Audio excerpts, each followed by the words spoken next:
Thank you. Thank you so much for watching. Thank you. Have you subscribed? Yes, you. Have you subscribed? You. Yeah. Before you go, click. It's free. Click. Just that's it. Have you subscribed? You are laughing. Have you subscribed? Have you subscribed? Thank you. Thank you. Thank you. Hey, madam. Thank you so much. I can see you. I can see you. We have to get to 100,000 subscribers. This by the end of the year. How are we going to do that if you don't subscribe? Yes, you. Yes, you're about to click off. Why? Have you subscribed? It's free. If you don't, ask your son, ask your daughter how to. Just one click. Thank you. Thank you. I see you. Aha. Thank you very much. Thank you very much. I'll see you tomorrow. Hello, my people. LEMFI, the International Money Transfer Service, is here to provide you with a simple and efficient money transfer experience with no fees and the best rate in the industry. If you are in the US, UK, and Canada, LEMFI is here to serve you and help you transfer money to over 21 countries. In all ramifications, they are better than their competitors. We at the Dr. Damages Show are happy to partner with them to satisfy your needs.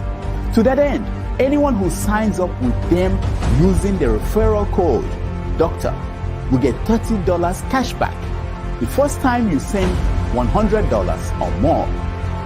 From now until July 10th, 2024, LEMFI will enter your name into a raffle draw where you can win an iPhone, Apple Watch, MacBook, gift cards, and others. For an icing on the cake, the first 20 people to use Dr. Damages code DOCTOR will get a signed copy of one of his books, This American Life Safe or Chimamanda, The Adventures of Little Mermaid's African Cousin. Never, ever accept because you're a woman as a reason for doing or not doing anything. All over the world, girls are raised to make themselves likable, to twist themselves into shapes that suit other people. Please do not twist yourself into shapes to please. Don't do it. If someone likes that version of you that is false and holds back, then they actually just like a twisted shape and not you. And the world is such a gloriously multifaceted, diverse place that there are people in the world who will like you, the real you, as you are. We females are so often socialized to silence. Don't silence that voice. Dare to take.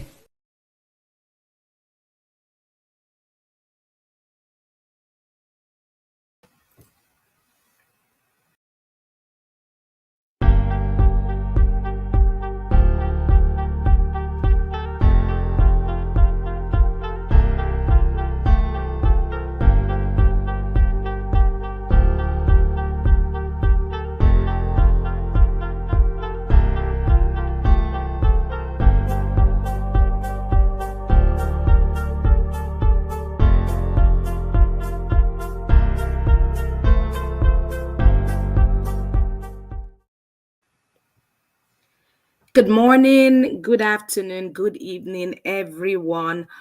It's so nice to have you join us today. This is your girl, Tope O. Welcome you to today's podcast. Before we move ahead, a big shout out to my very own gorgeous and intelligent sister, Adama, who celebrated her birthday last week. Happy belated birthday, beautiful. I would like to appreciate you for the continuous support, encouragement to me, and for your dedication towards the show. Wishing you blessings, love, and good health, Adama. Thank you so much, Tope. I really am shocked you brought it up. Greetings, everyone, wherever you're watching us from. I really appreciate you, Tope. Oh my God, that met my heart. You know how busy I've been all week, but I thank you so much. I really appreciate the message. I just want to say greetings to our audience, wherever you're watching us today. We have a very interesting topic. I'm looking forward to it, and I hope you all are looking forward to it as well. Okay, thank you. Tope, over to you. Thank you, Adama. Today, our discussion will focus on the journey of infertility, faith, IVF, surrogacy, and adoption with stigmatization. And full disclosure, I do not believe or ascribe to the fact that one has to be first married before having children, or it's a must to want to have children. I believe everyone has the right to make that personal decision, and people need to respect people's choices and be supportive instead of being quick to pass judgment on people. So please join us today as we discuss the emotional struggles, denial, disappointment, hoping to provide enlightenment and awareness on this sensitive topic. Adama. Thank you. Tope, just like you said, is a very sensitive but a much needed conversation that we need to have as a community. And like Tope said, we are going to be talking about infertility, surrogacy, and adoption. How does that affect us here in the diaspora, in the African community, women as a whole, and men? But we're going to focus more on our African community, where we grew up. For those of us that grew up here in the diaspora, for those of us who grew up back home, we want to dive into this topic. And all we're asking for is your audience is to please keep an open mind. First, I want to give a medical disclaimer. And the disclaimer is anything we're discussing here is just a conversation. Do not take anything we're saying as a reference or say, you got this from the Dr. Damages show. We're just having a conversation. Please seek medical help with your primary care physician first before you try any medical or go into anything we may be discussing about. Please discuss with your medical primary healthcare physician first before doing anything. Other than that, Tope, I think I'm ready. Are you ready? And we have electricity here with us. So let's introduce him so that way we can everybody can get familiarized with who is on the panel. Electricity, I'm going to hand it over to you. Thank you. Yeah, thank you very much. While both of you are recognized as running the show and moderators on this particular subject, on behalf of the platform, on behalf of Dr. Rudolph and the board of directors of Iroko TV and every one of them, and on behalf of the ladies segment, I want to wish you a happy birthday. Please enjoy this very short clip that has been put together for yourself.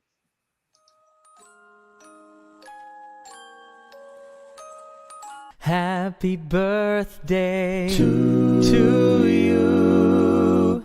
Happy birthday to you.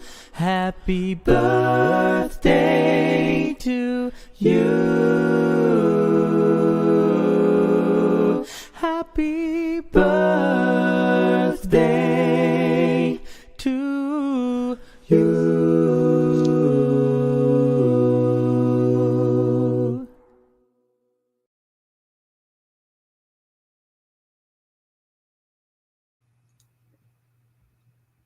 All right, that's me done for that. All right, the floor is back to you, ladies. Thank you. Wow. Papa is have been up to. Thank you so much. It melts my heart. Given that I didn't have time to celebrate my birthday, We're losing you. Adama, you're far away.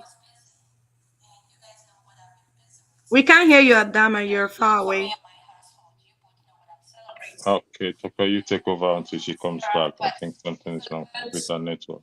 It was a great birthday. Adama, we can't hear you. I just want to thank this year Okay, has been a year that's taught me so I many think. things. All right. She's being emotional. And when I look at life and look at where I am today, I am so grateful for the love I have. And I want to give a shout out to my daughters, my siblings, my family, everybody, anyone that has loved me unconditionally. I just want to tell you, I know so many of them are watching. I love you. I appreciate you for putting up with me. Tokwe and Electricity, you guys mean so much. To Dr. Rudolph, I would forever remain grateful for giving me this platform to come be a woman without feeling judged. So I just want to say thank you so much. This met my heart, given how the crazy this week was for me. And I just want to give a shout out to my oldest daughter who is watching. I'm so proud of you. You know, this week was all about you. You're making us proud. Me and your dad, we are so proud of you. And the Lord is your strength, this phase in your life. Go and grab it. Thank you. All right, talking the fly, Adama is emotional, which is understandable. So we'll give her that little few minutes, seconds to get herself together, and All right. we'll thank God for everything. So, Tope, I yield the floor back to you. Thank you. All right. So growing up in Nigeria, I've seen instances when women are automatically blamed for not being able to conceive after being in a marriage for a couple of years, and is inhumanly tagged as being barren or infertile, even without being medically checked. Infertility, in a nutshell, is the inability to conceive despite frequent unprotected sex. This is not gender specific. It's important for us to note that. And this can happen to any individual. Some factors leading to infertility could include side effects of some medications used in the past or currently being used. It could be surgical history, genetic problems, and diseases. And this is why it's so important for everyone, irrespective of your gender, age, at a younger age, to get used to the practice of having regular medical checkup for early detection of any medical issues that can hinder fertility later on in life.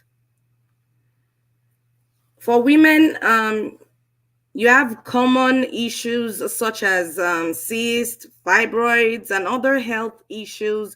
And for men, a low sperm count, which is not detected and treated early, can also impact on fertility. There are instances when we want to go on the route of faith and people go spiritual, seeking advice from their pastors, imams, native doctors, or soothsayers in search of the cause of their gynae issues, in an attempt to getting resolutions without focusing on the underlying issues causing infertility, and being in denial or believing this is a spiritual attack that requires special cleansing. This topic actually relates to me personally. In the course of our discussion, after Madame and Electricity have weighed in shortly, I'll be sharing my personal experience because I've actually been going through or had past experience of infertility as a person, and I want to use this platform to kind of share my experience going through this, just to be able to kind of give someone else going through this hope that we see you, we hear you, and there are options out there to help. Adama. Yes, Tope. I quite agree with you. I think some of us may know someone or may have heard someone that has been impacted with infertility in some point in your life, or maybe going through it yourself. But my thing is, why do we frown on talking about it? Why is it we tend to put the fault on the women? Those are conversations we want to have tonight. And at the same time, what is it that our men can do to help their women when they're going through these hard times? So I look forward to us having this conversation. Let's all keep an open mind. Remember, let's be respectful with our opinions. You may not like whatever Tope, Adama, Electricity, or Ngozika may say, but I want you all to remain respectful. Thank you so much. Electricity, I'll pass it over to you. Oh, no, Ngozika, sorry. Ngozika, welcome to the show. Thank you. Thank you so much. Belated birthday wishes again. Thank you. Hello. So can I weigh in now? No. Sure, go ahead. You Later. can weigh in. Go ahead. Go ahead. We're dealing with all of them at once, or we're dealing with infertility first, or which one? The focus is on infertility. The issue of surrogacy and adoption, it's they are byproduct of infertility. That there are options there. So, but the focus is on the infertility issue. Thank you. Okay, so I'm going to be coming from the angle of a young unmarried woman that has never really tried to conceive. But I do have family and I do have friends. Almost all my friends are married. Most of them have kids. And one of them, my very close friend, actually, we call each other sisters now. She got married in 2018 and they've been trying to conceive. Fortunately, she got pregnant last year and now she gave birth this January. So I'm a godmother now. I have a godson. Congratulations. But from that 2018 that she thank you. I take my role very seriously. I know they slack. So I I was there. I was I had front seat to everything she went through. It was not funny. There was a time she had to stay over at my place for a couple of months. She lives in a different state. So she came to my state to do something and then she decided that instead of staying in a hotel or having to come from the family house that was a bit far away from town, she was better off in my place.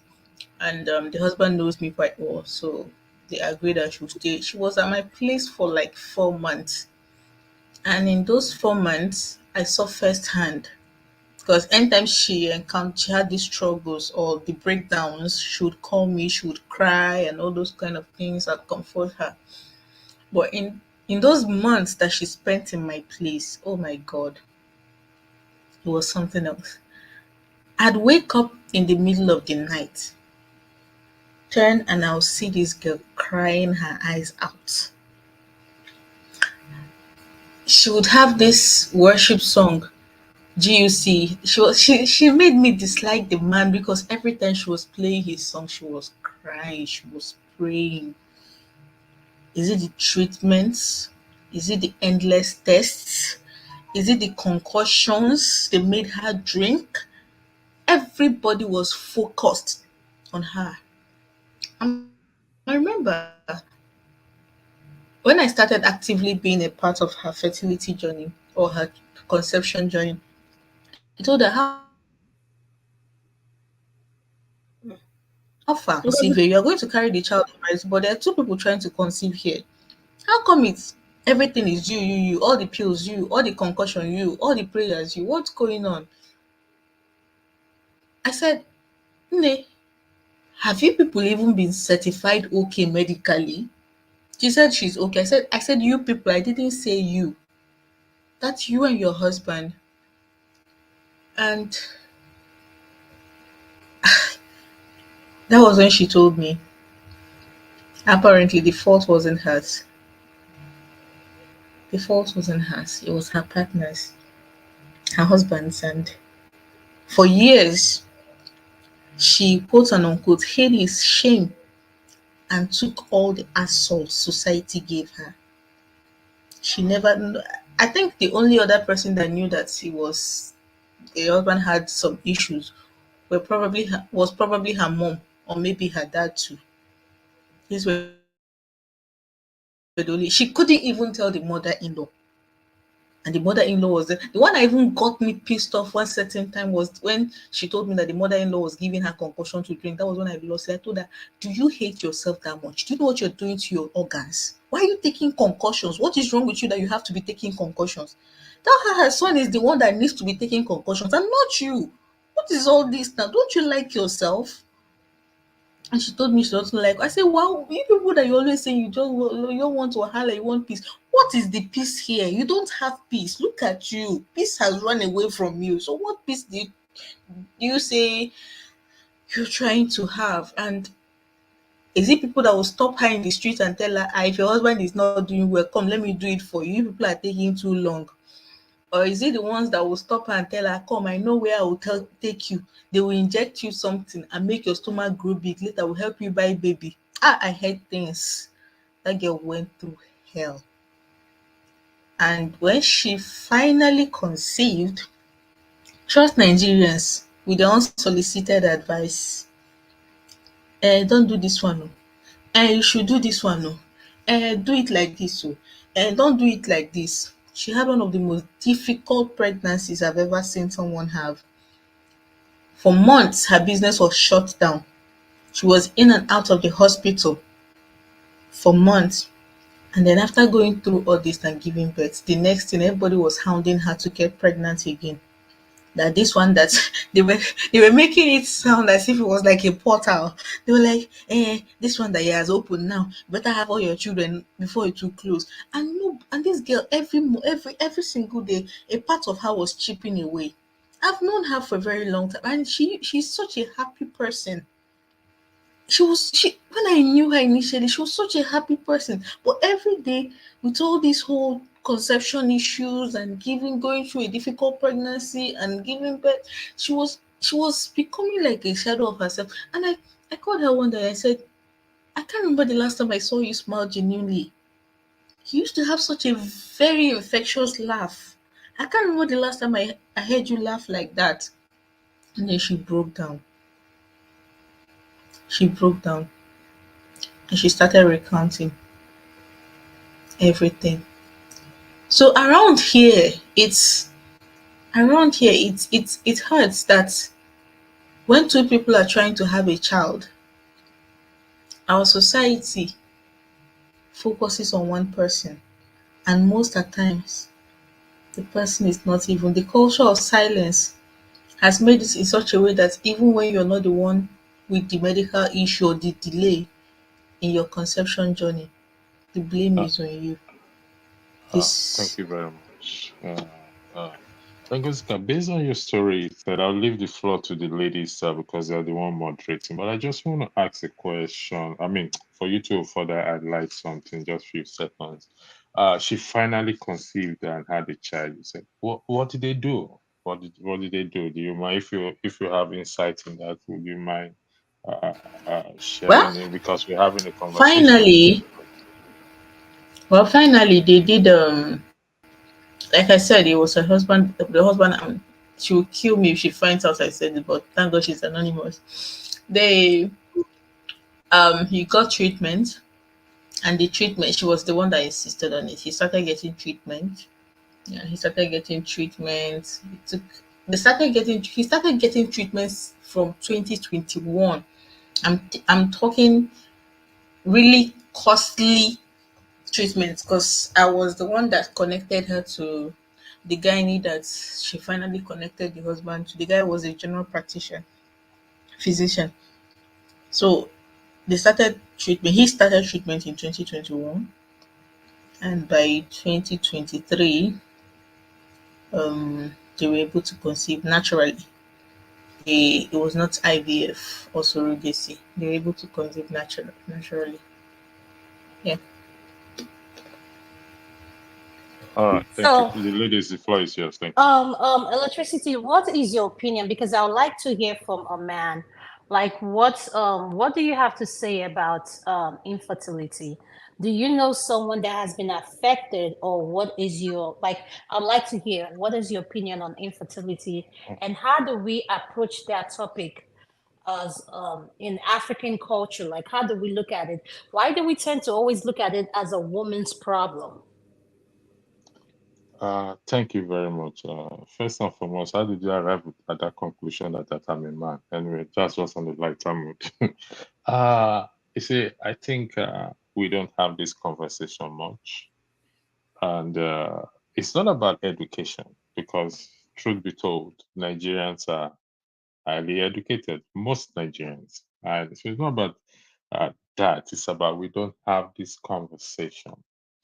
Uh, the failure of us men, I mean, in my time, I've had a personal experience with, uh, I mean, people that are close to me and been privileged to also know others who are going through the same situation. And think the men, I mean, it's one of the most difficult thing to do is to fight uh, culture and tradition.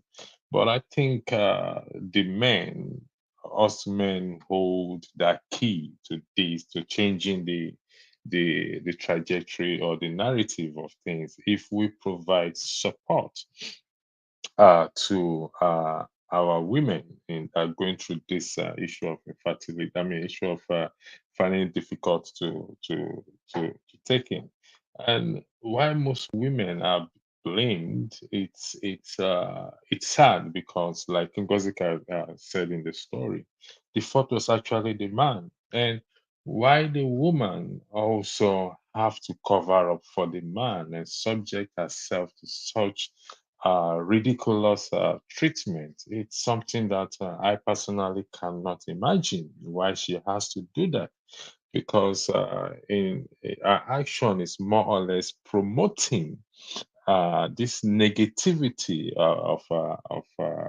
infertility issue. But it's all about having this conversation. It's a sensitive conversation and something personally I'm not comfortable in talking about it, but I will talk about it because we have children, we have families who are going through these things.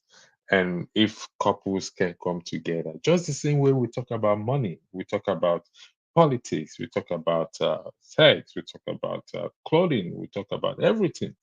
We should be able to talk about this, have this conversation. So it's very, I think in summary, the issue is with the men in the sense that if the men can stand up for one, they are women, two, subject themselves to going through this medical or checking each other out, I think it will go a long way because if you, as the man in the home, and this issue is happening, given to the cultural background, if you stand your ground to tell your parents, you know what, enough is enough. This is my wife. It's our business.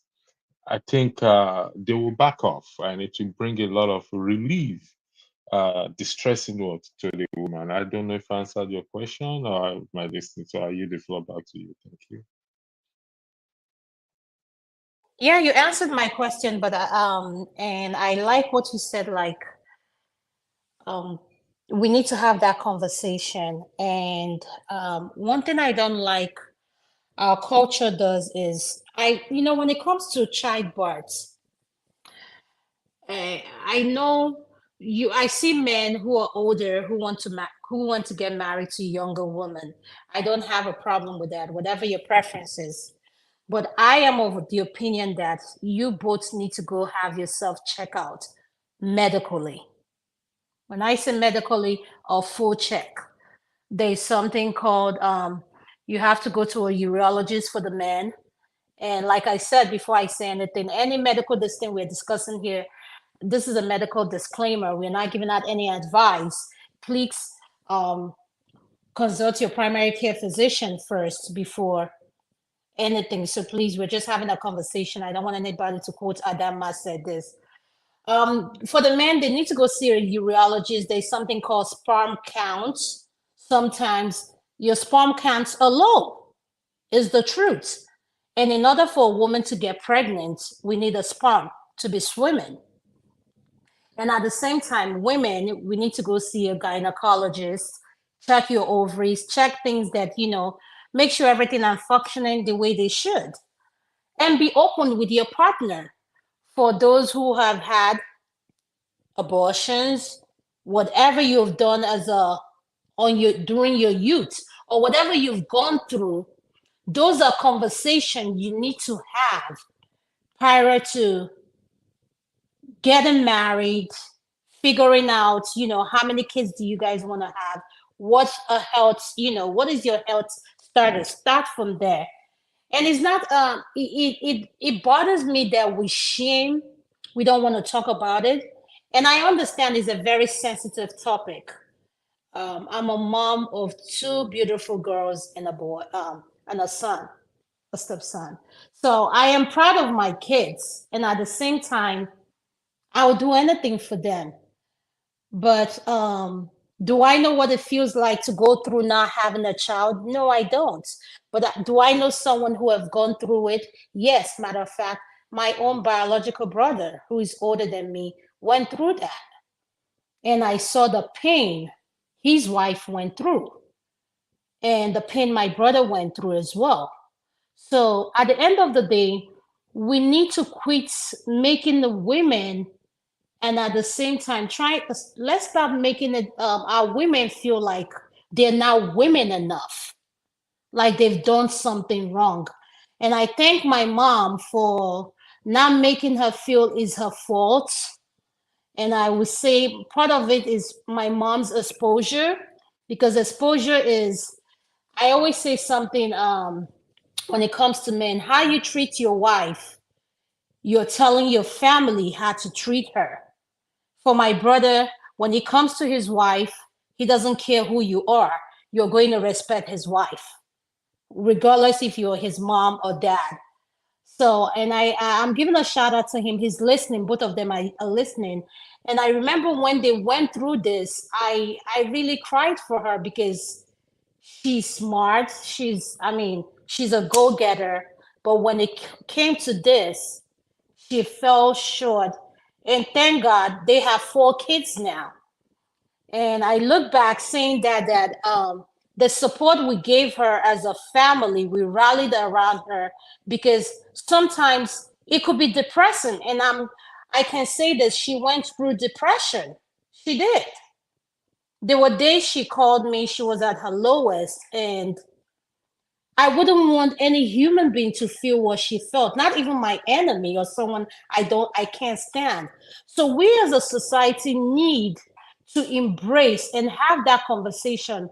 When you see a woman struggling, or when you see someone going through infertility, please, before you throw any judgment or start assuming, find out what is going on first. And I noticed another thing, maybe I'm wrong. I noticed people are not comfortable when it comes to talking about their health. They hold back a lot. Maybe it's me. I grew up here. They are not open when it comes when you meet an African, even when they come to the hospital, there are things they want to hold back to. And I'm looking at them, I'm like, well, I'm taking you back for surgery. You better start telling me what they would want to hold back. But the point is, we need to realize one thing. There is one thing my dad always said: when it comes to your medical health, it's like a pregnancy. It's only a matter of time. People are going to know what is going on with you. So the open you are with whatever you're going on, you don't know who you've helped along the way by sharing and being open about whatever health challenges you're going through.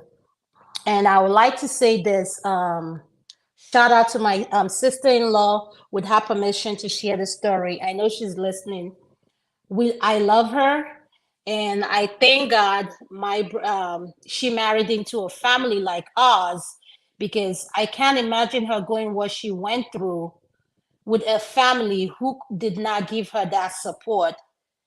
If I was to be in the position she was, I don't know if I could take it, but I thank God. I just want to say I love her. She's one of the best things that happened to my brother.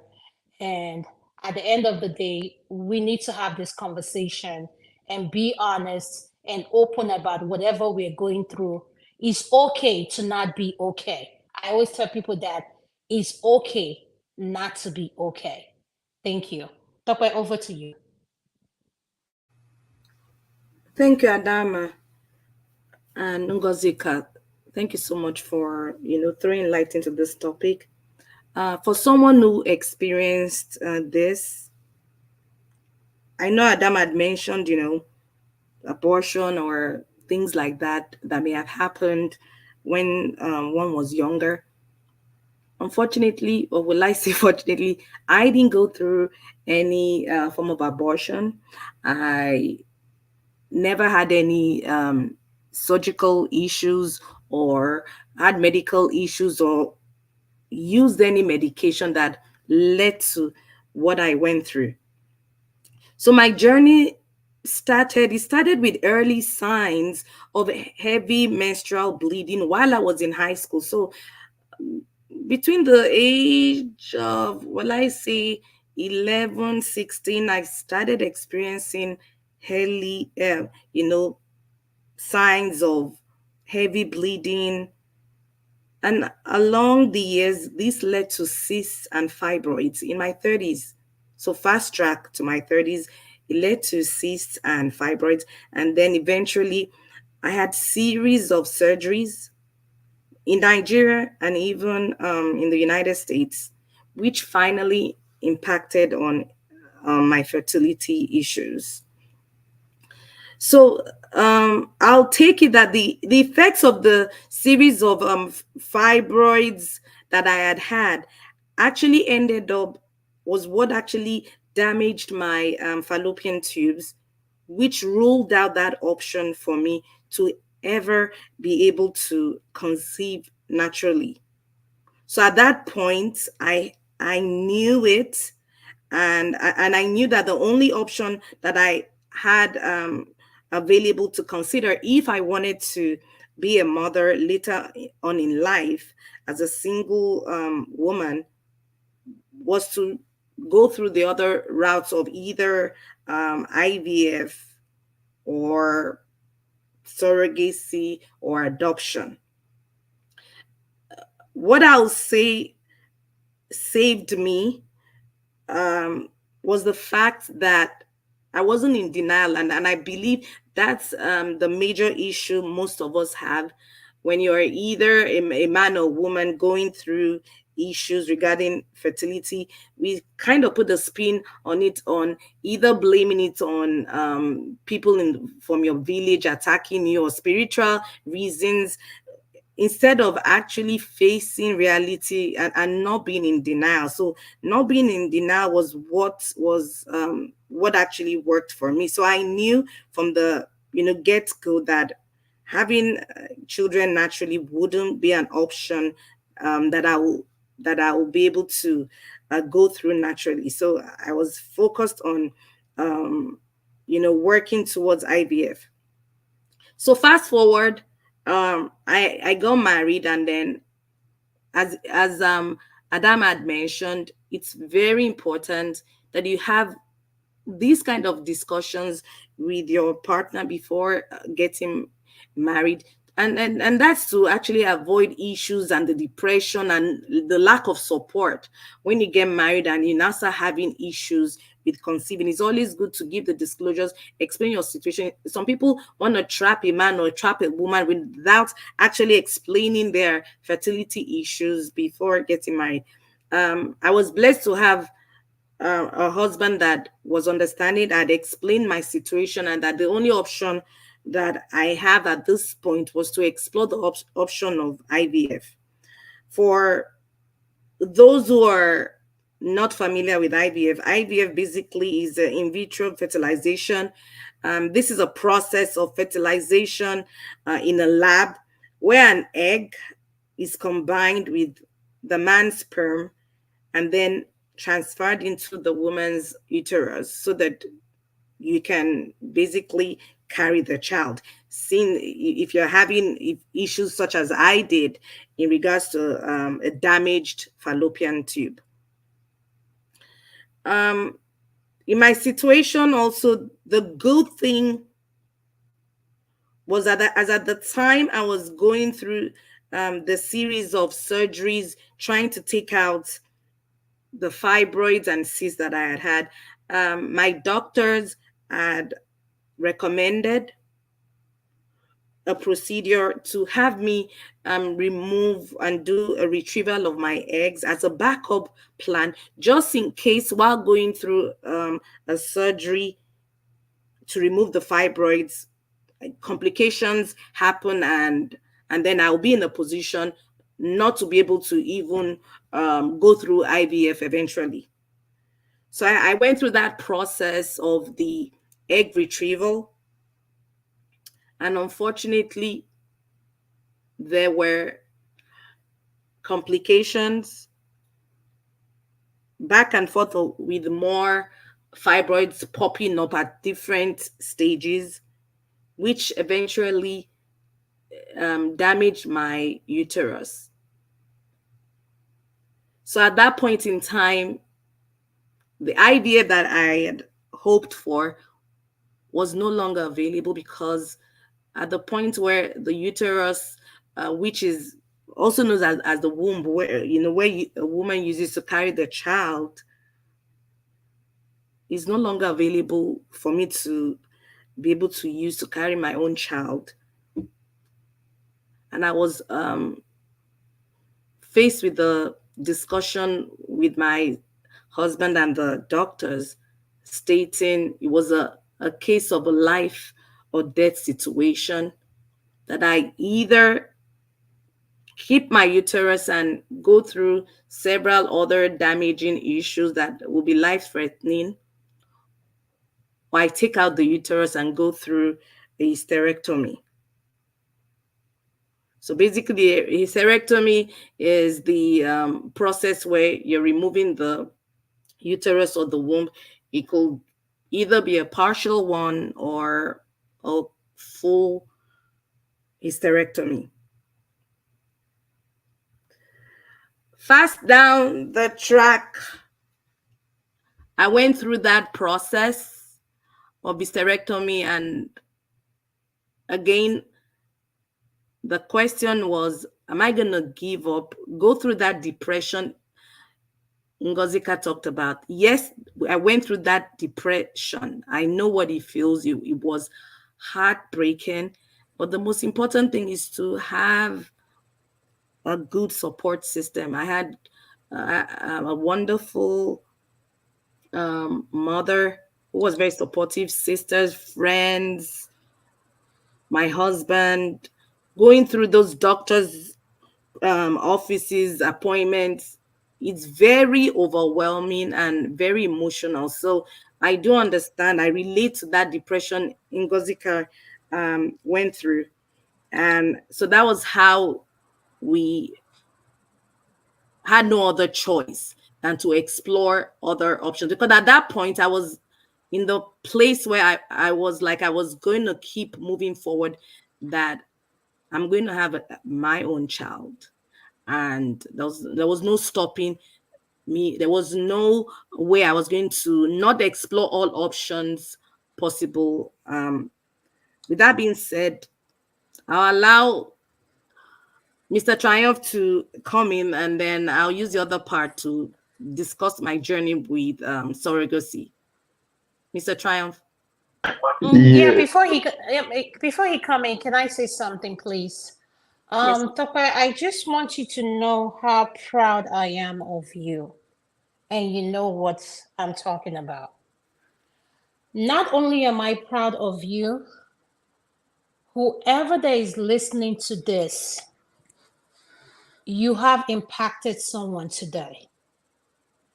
I'm saying that because I have gotten to know you, and you're one of the kindest soul I can pick up the phone and call you. We can talk about anything. Thank you so much for choosing this platform to share your story. Not only are you brave, but at the same time, I want you to know that I am proud of you. Thank you so much from the bottom of my heart. Thank you, Adama, for the nice words. Mr. Mr. Triumph. Triumph, over to you. Thank you. Good evening, good afternoon, good morning, wherever you are. Uh, Tokwe, I'm proud of you, and I heard what you just said. It is touching. It's only when you have a very cooperative partner and someone that have an open heart. Problem we have back, generally, we Africans are the culture. And thank God you have a supportive husband. If not, the family will be telling him aside, go and get a second wife. Honestly speaking, understand? So one thing is that kudos to that man too. Kudos to that man. I can say I can relate to you also. But one thing is that before you go into relationship or before getting married, during your courtship, you have to talk. Both couples have to open up about the life before, present, and how are you going to cope. You understand? During your courtship, that's when you have to say everything out. And I know that is not that so easy. Bringing things out, first of all, you be afraid. Is when you have a lot of confidence, trust, then you start speaking out things out. Because I remember my own issue. Do you know that I can tell you something that is very painful when you're in you with your friends, so-called friends, outing. They'll be asking you, "Are you not shooting right?" You understand? But you smile in everything, but it's very, very painful. We the men, we don't see things out because we are brought up to hide our sentiments. You understand? But I know how my own situation went. It was a journey, and again, that it was after my marriage. It took us 3 years after the 4th year that she took in. Understand? Sometimes when you took it, when your woman takes in, she has miscarriage. It's very, very painful. You think this is the right time. This is the right time. This is the right time. But it took time. Understand that. That's what some of my friends call me Bunty. That I'm a white man. That I have an open heart. I love listening to people. And one thing that is not that so due to my own culture, I know where I came from. They don't accept so many things. They'll be giving you options. And one thing that I also agree with Adama concerning his own brother also, that I know that you can't talk bad about my family in front of me. You can't. I'll bite you off. So that's just it. Understand? So I cannot go into detail like talk about just for future reference. You understand? I don't want somebody to come out after me, start using it against me. I know that's why I have to keep some things private to respect my partner also. But kudos to you, Tokwe. I respect you a lot for that. Okay. Thank you very much. And Thank you, Mr. Thank you. Thank you Triumph. so much okay, Thank for you. sharing, Thank Mr. you. Triumph. okay, Thank you. okay. Thank you. You Mr. know, Janaba, welcome to the show. And the Blackstone, welcome. I don't know who came in first. Is it Mr. Janaba or the Blackstone? Let's take Elder. Let's take Elder We John came at the same Abba. time. Let's take Elder John Abba. Welcome. Tope, when did he become elder? Uh, did you miss the last segment? He placed us and said, "Do not refer me to as John Abba again." So he's Elder John Abba. and You elder want speaks to, last too. I think you want Elder to speaks respect your last too. testimony and state your number because that was made up by Pastor Andrew. So I do not say that. He was calling me like it's my mother or my father. So I told him to stop. Mr. Janaba, over to you. Thank you, Thank sir. you for joining us. Thank you. And before I start, this Mr. Triumph is talking about the woman in Nigeria or the one in Europe. Good question. Please answer. Mr. Triumph. Today, you guys have come. Uh, I have only one. I beg. Okay. I know you come to the living room to talk. If not black lady you marry, now you go to talk anyhow from the bedroom. But it's okay. We are in the living room. All right. Let me say that. All right. Thank you. I'm kidding. Talk where Radama and Ngozinka. Godinka is always my baby. Pastor. You guys know I went all the way to Enugu to meet with Ngozinka. That's how serious she is to me. So, thank you, Tokwe. Your story is very encouraging, and I know you share it in order to encourage other people out there. And it's brave. It's it's a life lesson. Uh, it's everything, our life journey, and for you to share it with us today. I want to thank you that you have blessed so many people and encouraged people, especially where we come from. My big brother, Thank you. his name is Pastor David Abba in New York, and he has gone around to be a deeper life pastor, and his own is even has to do surrogate. So he encouraged people. I was lucky. My own work, I don't know what happened. So it's a very encouraging thing to let our society know that those things, there are many ways to get things done. And if you really want to get it done, be open about it, be transparent, especially to your partner. A lot of marriages today, if you don't have a good supportive system from your home, right from that is a big struggle because in our society it's almost like a stigma, but uh, that's not what it is. There are always a way out if we seek for it.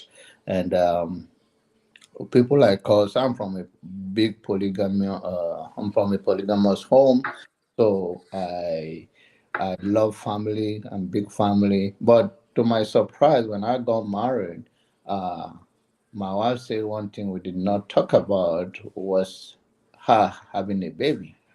And I thought it's a package. I thought it come like that. That I don't know the African man have to talk to another African lady that will you have a baby for me or not? So I would say, okay, what is it now? Well, she said, no, I love you. I'll have a baby for you. I said, wow.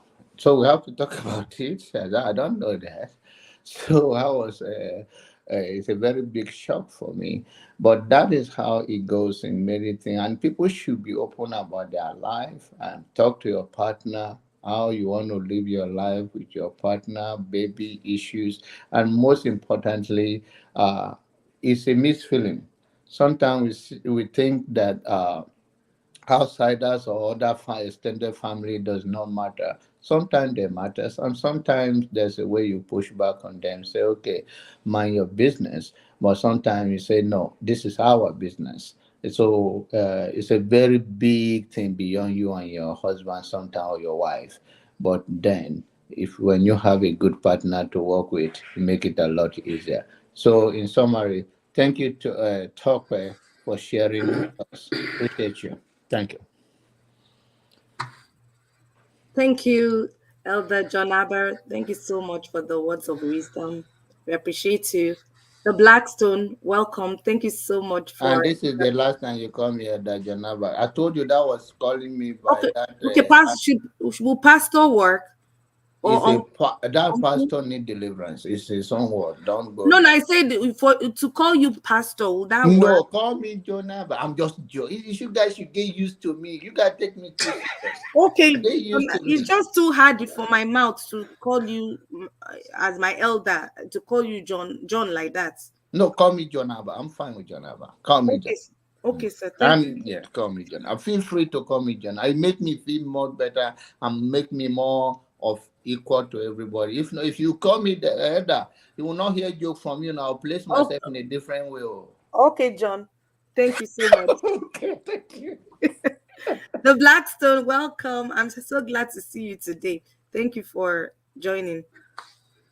Thank you so much, and I'm happy to be here. And I say good evening to everybody, Ngozika, Pastor Andrew, to you, Tokbe, Adama, and Mr. Triumph. Thank you for. I know I did come in time, so I did miss some of the presentation people gave, and I just came here and met a part of what Adama was saying, and thank you for being open, being yourself, and what you have spoken also encourages me, because I also have somebody who I know very dear to me, close to me, who have been married for, I think, for almost 15 years now, but no issue, they're not, the wife has not been able to put to bed for more than 15 years, So I don't know so much about these issues of surrogacy. I do hear about IVF, because I don't know so much about it. And this program, I think, have also given me some idea about these things. And from what you have given us, from your story, from your experience, it has actually opened my eye, and I will try to do more research in this area. Because,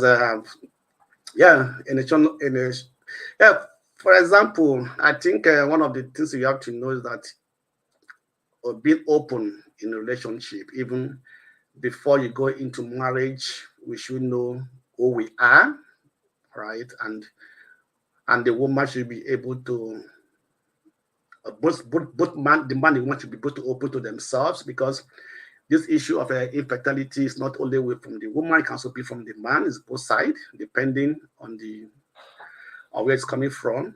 And when the both partner are able to come out open, truthful to each other before they even go into marriage or anything like that, they will know what is ahead of them. I know today most of the Christians will say, no, we are not going to sleep together until we get married, and then they had a lot of information, they keep it to themselves. And after getting married and everything, these issues begin to pop up in the marriage and begin to give issues, you understand me? So I think that there should be an open-minded discussion.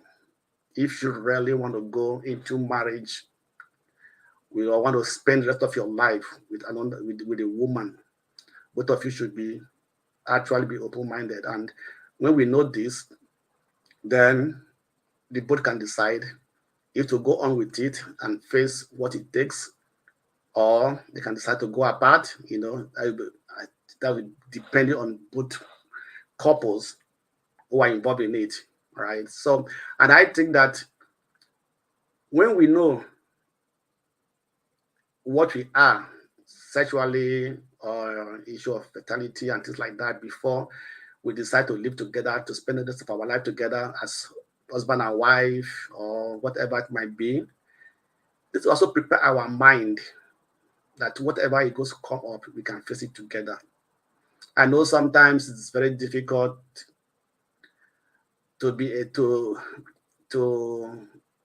or to know a person that will not be able to produce or come out with a child with you and things like that. I know most people will say, no, I'm not going to go along with it. And it is good, whatever decision you take, but it's also very good. I think the bottom line is that let's be open to ourselves at the very beginning, when you are not decided, if you have decided to go together to become one, to live the rest of your life together. Let's bring out these issues. Go for medical tests. Let's see what is there and things like that. And then the alternative, the other things I know, but those people in diaspora might be cheap for them to do. But about those in Nigeria who doesn't have the money to go through the medical procedures and all these things, IVF is also cheap in Nigeria. And who are you going to tell in Nigeria to have a surrogate go through surrogacy and come with a child? So So there are so many in Nigeria. There are so many things. There are so many factors that people will not like to go into or even to talk about. And this also is a very big issue.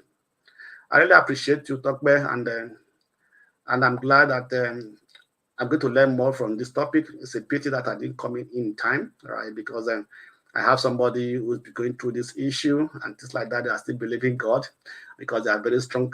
They are very strong Christians. And as a pastor, they say they don't have no issue and things like that. There's no medical issues, and so on and so forth. But I don't know how far is that true.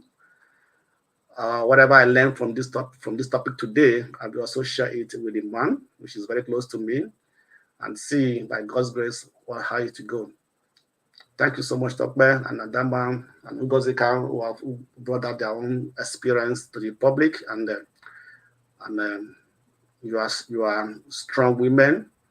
You are women of dignity, and people should learn from this. And that's all we see. And with them, they can decide what they will do and how they go about it. Thank you. Thank you, the Blackstone.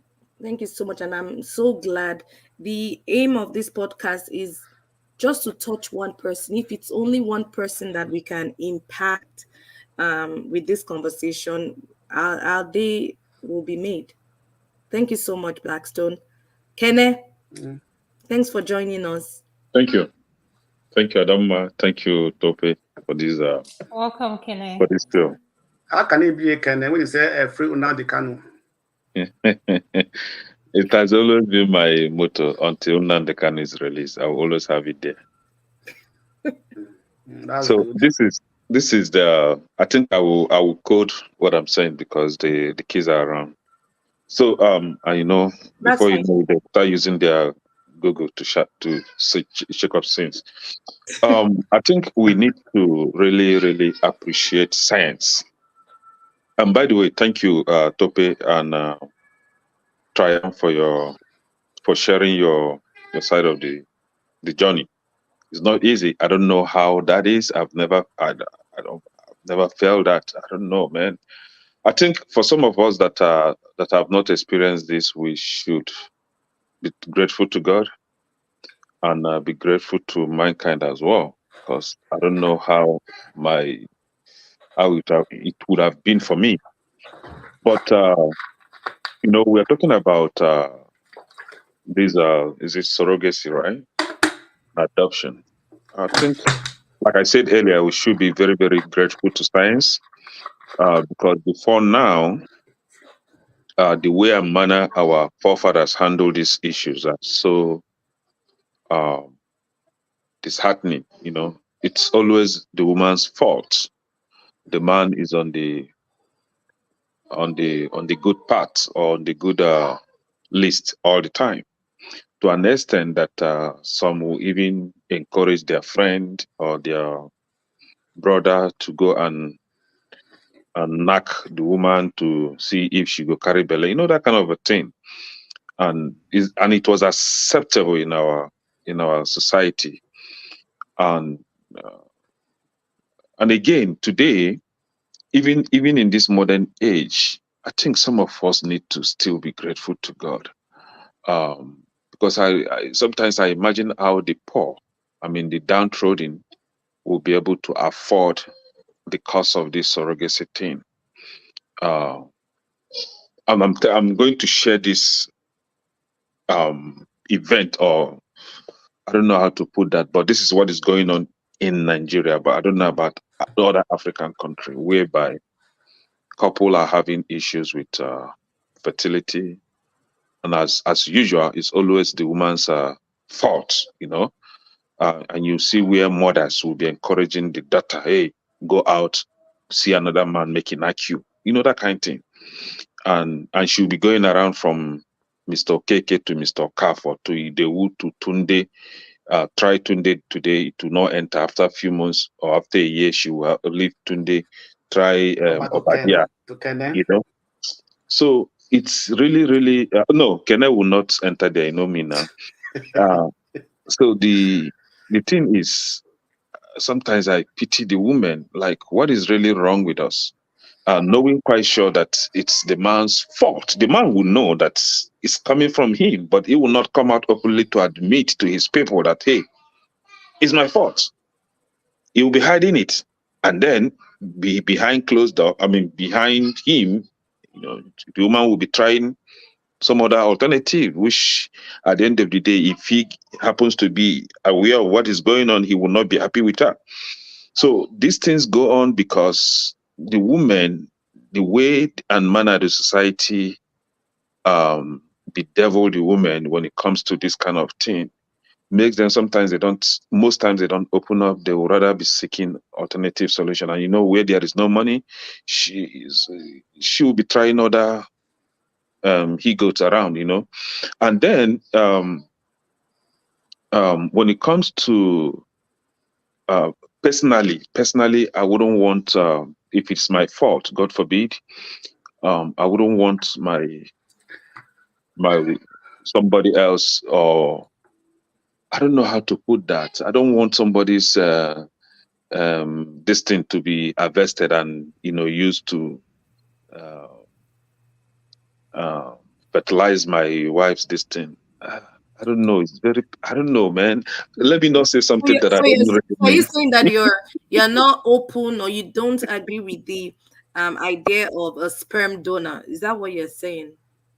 Okay, let me put it straightforward. If I'm unable, if it is my fault, I would rather just stay without a child. So what about the woman? So you're going to not put her in that situation and let her not have kids, or are you going to give her the option to go outside? Now you see, you are giving me that, you're putting me in that difficult area that I don't want to go to now. So the thing is, we are married and it's my fault. It's very difficult to. No, she can adopt if she wants. That's fine. Okay, adopting is okay. Okay, yeah, no problem. She can adopt, but okay, so that is for her. If it was the other way around, and the woman had fertility issues and you didn't have the fertility issues, would you succumb to her agreeing to adoption and not having kids? Would you want that? Again, if it's like I stated earlier, if it is my fault, it is okay for her to adopt. Me, I'm not part of it, But if it's her fault, is what I'm saying. If it is her fault, would you still agree to adoption and not go outside we need to talk now, right? We need to talk. It's either I hammer somebody else, or it's allowed for you to hammer somebody else outside if it was her fault, but if it's your fault, she can adopt. Is that what you're saying? She can't hammer someone else. If she hammers somebody else, I don't think I will recover from it. You see the problem here. But she'll recover from it if you hammer someone else, right? Can I? Hold on now. You see, that is where we are. You guys are putting this thing now. But I understand where you are going. I understand the situation. But sometimes, human beings will tend to be selfish in most times, I go hammer somebody else for me to have peace of mind. I'll be honest with you. Oh, I'm on phone. Adama, can you hear Kene? I'm hearing him. Oh, he's being genuine. He's being genuine as an African man. No, I'm just being honest with you here. I know Queen TA is saying absurd. I don't know what to do. See, hammer my woman, I will not sleep again. See, guys. Hey! Akene? Can we grab the woman away, or can you grab the woman away from the home? If you hammer behind me and I don't know, that is fine. You right? But if I know, hey. No, can I wait first? Can I wait first? If you hammer behind you, then now she's pregnant, and the later you do a DNA and the child is not from you, what will you do? That one is even deadly. I said that one is even that one will kill me right now. That is another problem. Please, this is the question I want you to be realistic, and let's have this conversation. Okay. No, I'm being real here. Yeah. Okay. So let's say you find out it's not her fault, it's your fault. Yes. You're open to adoption. That's what you said, right? No, the adoption is not for me. I don't need it. because it will be a reminder for me. Oh, this is not your child. Like, it's not yours. Like, what are you doing? You're fooling yourself, calling somebody else's child. It's not yours. I can help. To let you finish. But if you That had the, but it's if you okay for had her the to have. issues, Kene, if you Hmm? had the medical issues that can be Yeah. resolved, you'll be open to adoption, but she can't have kids outside, right? No, she's my wife now, Ah, right? She's my wife. Adama, So can you hear the double hold standard? on now. Hold on now. Now it's her fault, right? Are you talking about when it's her fault, right? Yes, if it's no, I'm saying if it's your own fault that you have No, fertility she can issues, adopt. She she can can adopt. she can Person no go adopt, give am belly. but if she has fertility issues, she's Hmm. not allowed to adopt. You can go outside and have The kids. It's not your adoption, fault. then, if she has fertility issue, that child that I will get from hammering from outside, is it not our child? Is it not me and her? It's our child now. Hey. Okay, But okay, no, okay. No, no, no. can I Can you answer? Can I can you see? say Why the need of adoption when I no, go no, fit go no? hammer carry her Can come? you say can you say is you post child when you have a child from another woman? So it's not even our child too. That's what it But is. the Blackstone, let's But be she can't realistic. have. Let's be But realistic she here. can't have. A lot of these women go But she can't outside have. and bring in women for their husband to impregnate.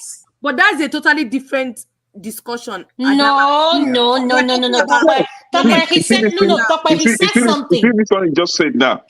That will be the finest of it.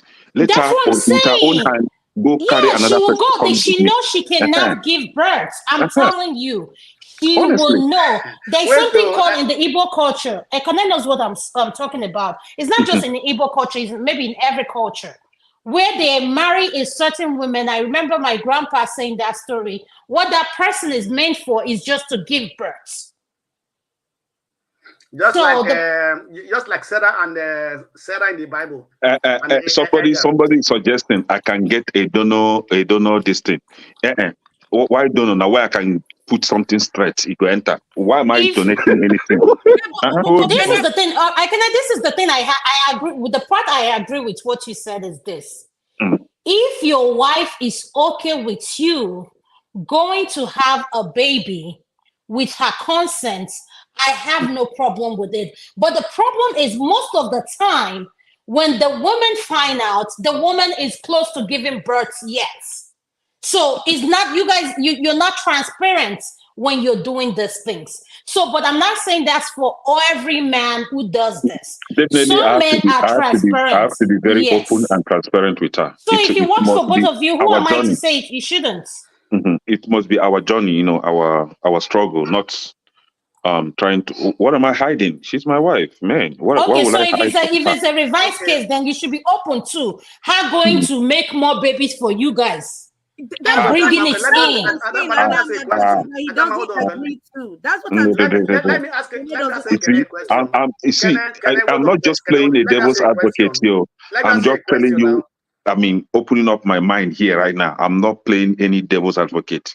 See, if it is the reverse now, it's okay if I don't know. Like I said, if I'm not aware of it, or if I know, I will be dying silently. You guys see, men here, you know that I'm saying what is real. I'm with you 100%, Mr. Kenyon. Me, I know what Okay, you're Mr. talking of. Kenne. Okay, Mr. Kenne. No, Hold on. no. Kenne. Okay, if the woman now that not gave you a child, later not change her mind that he want to come and be a part of that family, of your family. Pardon me? Sorry. Rephrase If the woman that now gave you a child from Yeah. outside, right? Now later change her mind and said, I want to become a part of your family. Then what will you do? It's up to my It's it's want to up to move my into wife to your house agree or not. as a second wife now. No. I can't destroy my home with my own hands. But No, if my wife if wanted she's to good come in, enough for you to make kids with, she should be good enough for you to marry her. it's okay. If my wife agreed to that, no Allah. I will try to convince my wife. Because sometimes, most times, if she comes in, knowing that the first wife is not doesn't have a child, it must some second wives would tend to mock the first one, making her feel bad. And I wouldn't want that to happen to her. That's true, Mr. So Kinu, to that's avoid that, she has to approve if she's coming in or not. And she must have a condition. The condition is that we don't want that kind of nonsense in this family. If you're coming with this kind of nonsense, I will divorce you. So you have to accept everybody as one. Your child is our child. You don't mock the first wife. She has a place as the first wife. She has a respect. You will never bring that issue up whenever, no matter how the problem is between you and her, you don't insult her or kind of talk down on her because you don't have a child. You don't do that. Any day you do that, I swear you will go to your father's house that day. No But reverse. I'm of the opinion that if you want to have all this extra marital distance and you decide to marry that person, please get a place for them to stay. So whenever you want to see that person, you guys will see each other. Even if you marry, let me stay as the house both of us have. I don't want because it makes it easier. This is just my thinking. This is just my thinking. What if two of them eventually like themselves and say, see, three of us will be sharing the same Forget bed it. and Two all women that. staying together. Two women staying together. It's just like, let me be honest with you. Let's be realistic. Women are the most difficult people to deal with. Sure, I know that. And they are very pretentious when they need something. They will act anyhow. They will make you lovable. It's just like a man telling you, oh, baby, I love cooking. As soon as you guys get married, he doesn't know how to boil water. So the point I'm trying to say is that people will say or do anything just to come in. But as a man, if you know you're unable, your wife cannot produce or she's unable to have a child, I think you being her partner is for better or for worse. You should look at adoption. And for you to say, oh, I should be able to go out there to have other children, I'm open to that as well. So long as your wife, your partner, approves of you going to have another child with someone else. What if she refuses to approve that? What can I say? Because at the end of the day, you are reminding her of the pain she is going through as a woman, not being able to give you what you want as a man. Okay, let me bring it down here. If it is her fault that she can't conceive, right? Okay, if it is my fault that she can't conceive, it's okay for her to adopt, right? I'm open to that. She can adopt. But you're not open to her getting to be hammered by another person. No, it doesn't have to be hammer. She can get a sperm donor. No, that one is for me to hammering. See, the thing is, it's okay. Get a white mass sperm. No, I can't do that. See, it's okay for her to adopt. That's fine. But if it is her fault, right? See, the child that we are going to adopt, is it not somebody else's child? But what if I use my own to produce the same child? I think it makes better sense, right? This is what I'm saying. This is what I want you to, so that you get a scope of that question. As a woman, if I was to be in that situation, Adama is in that situation, and I know I can't give you, and I know I love you, okay? I will give you the approval to go have it outside. Good. But I don't want, listen, I'm of the belief of this thing. Listen, I like my peace of mind in my environment. Keep that person. The child is always welcome because the child is not a child's fault. But what I am trying to make you understand, if you find yourself in a situation where she said, no, I don't want you to go outside to have a child, then you both need to sit down and reevaluate your relationship, where everybody starts figuring out, do we want this marriage or we call it quits? Because there's no point of me staying with you if I know I cannot stand you going outside to have another child with someone else, if I know I'm not going to put up with it. So the good thing, in as much as it may hurt, I'm speaking, I'll let you go. You are right. You are very, very right. But it will be very hurtful to Yeah, it could see be that hurtful because, but it's because I gave of you two scenarios, childlessness. Ekere. Yes, Can I give you two scenarios? The first scenario was what? I said, if I give you the approval to go have that child, just exactly. make sure you get a place for that Adama, person to Adama, stay, and the child can always come to visit. Adama, I'm sorry for chiming in. I just need 2 minutes. My husband just wanted to talk for like 1 minute because he's on his way out. Okay. Just his experience. Hello, everyone.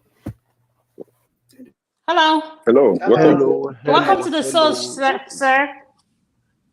All right. She just approached me right now to express my experience with our own baby, and I'm not sure what y'all have been talking about, but just to briefly state my own experience, it was our last hope, and we had to do surrogacy. Otherwise, there was no chance of bearing any fruit of the womb other than adoption. Adoption was not our top priority. So we were lucky to get a surrogate that was almost like ourselves. She catered to the baby, unborn baby, up until the last minute. If it was somebody that was careless, the baby would have died. And so if anybody's considering it, it's a little pricey, but I think it's worth it. The baby came out a replica of me. Somebody didn't like it, but that was the choice of God. So baby is turning 4, I believe, Monday. She'll be 4. Very lovely girl, very, very, very full of life. Addition of joy to the family, and I won't do otherwise. And Kene, it was his sperm and it was my eggs. You remember I had mentioned that I had saved. God gave us the blessing to be able to save my eggs. Yes. So in this case, very marvelous, very good. Like nice Yeah, option, and yeah. thank God it worked. Sir, I just want to tell you how proud and how much we are on behalf of this platform, how much we appreciate you giving us, sharing your experience, a little bit of it with us. And wherever people are listening, we don't take it for granted. We really appreciate you. Thank you. And I know your daughter, I've got to see her and everything. And trust me, she is a blessing. And she happened to be my birthday month, August baby. I always tell people, if you want to marry August baby, they're the best. So, I'm glad you guys are discussing all these things. To those who are yes, yet sir. to benefit from it, wish you all the best. Beg to excuse myself. You have a good evening. Oh, Yeah, thank you sir. so much, sir. We Thank you, sir. appreciate you. We appreciate you. So So, I don't know.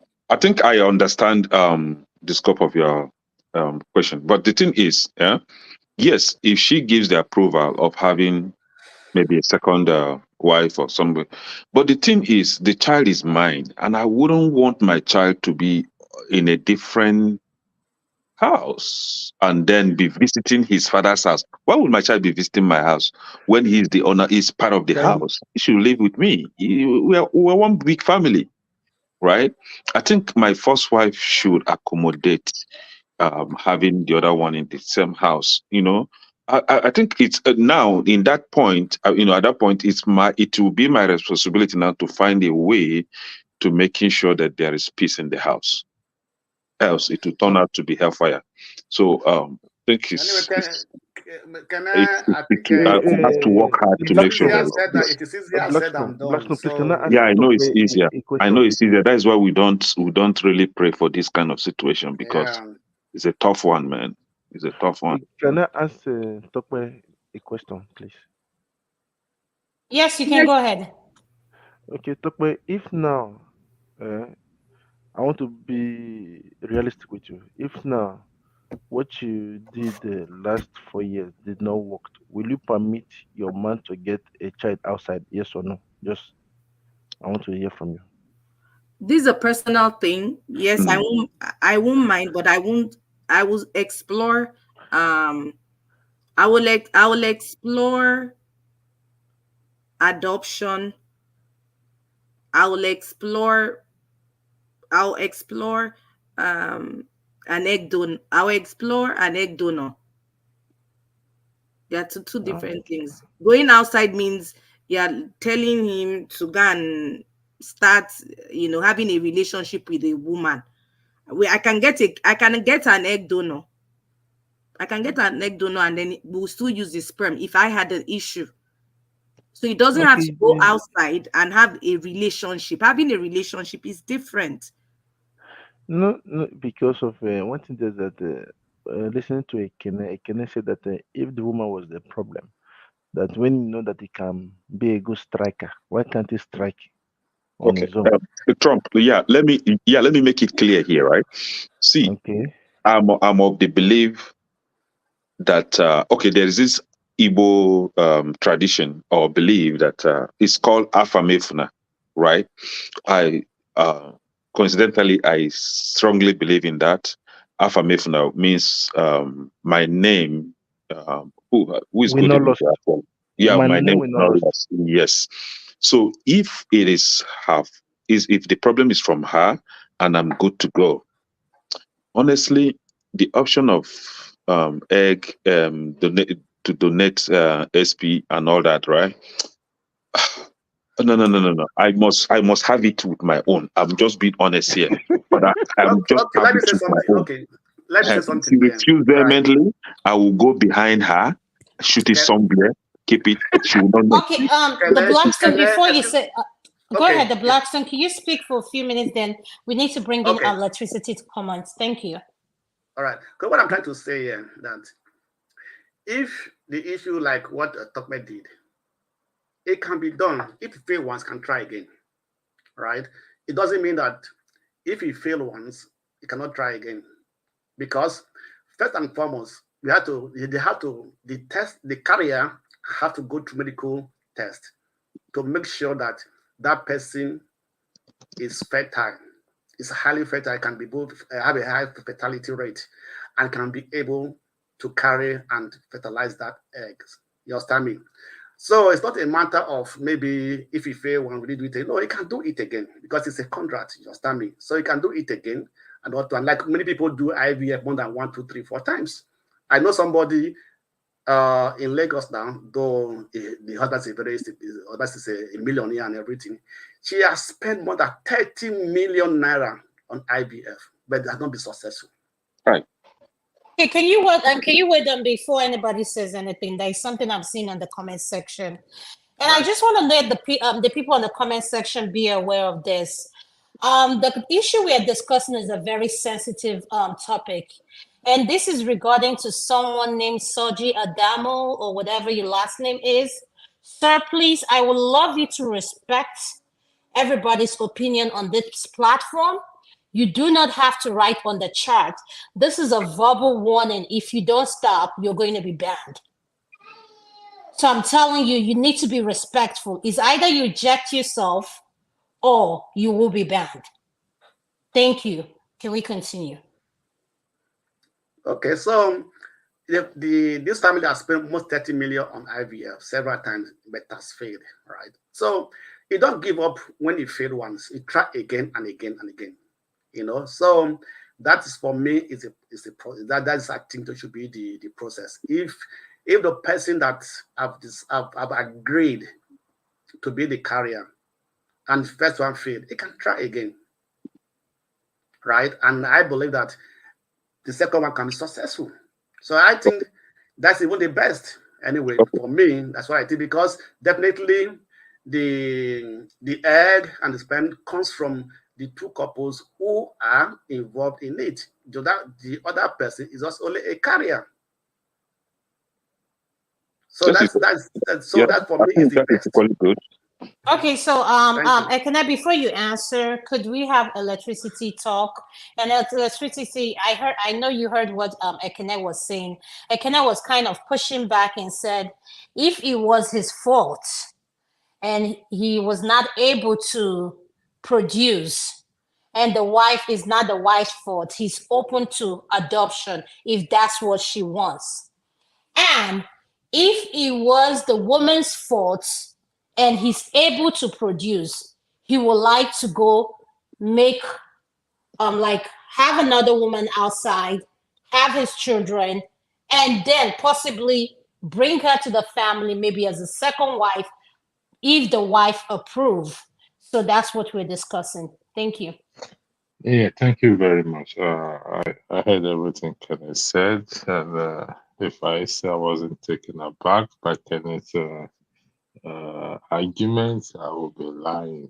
Of course, I've known Kenneth a lot, and I did not expect such views from him, given to his level of enlightenment and education. But I'll forgive him. Yeah. I owe him that forgiveness.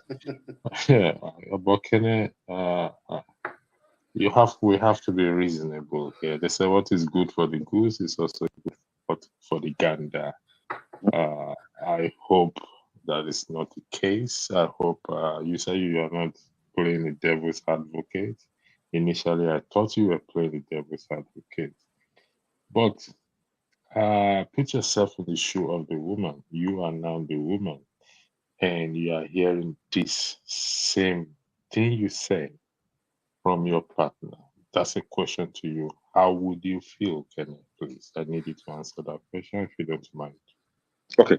You see, there is somebody made a statement, kind of made reference to Bible or wedding oaths, for better, for worse, right? For better, for worse. So we are in this suffering together. So that must be understood by both couple. We are in this suffering together. If it is my fault, like I said, it is okay for her to adopt. This has nothing to do with my level of exposure or enlightenment. It's just me as a person, as a human being with emotions, right? With likes and dislikes. Now, if she comes up, let me assume she comes up with the idea of getting something from a man, and use on her, or having another man to knock him,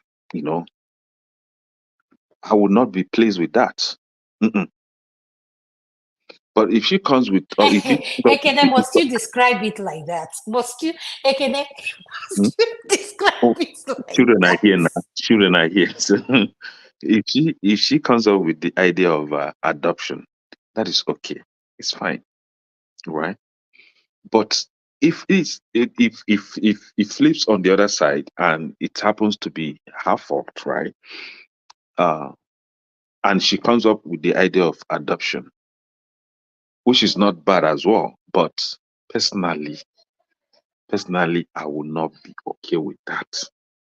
It's okay if she's not okay with her adopting, the option of her adopting. See, sometimes we do things out of, some people call it love, but you will be dying in silence.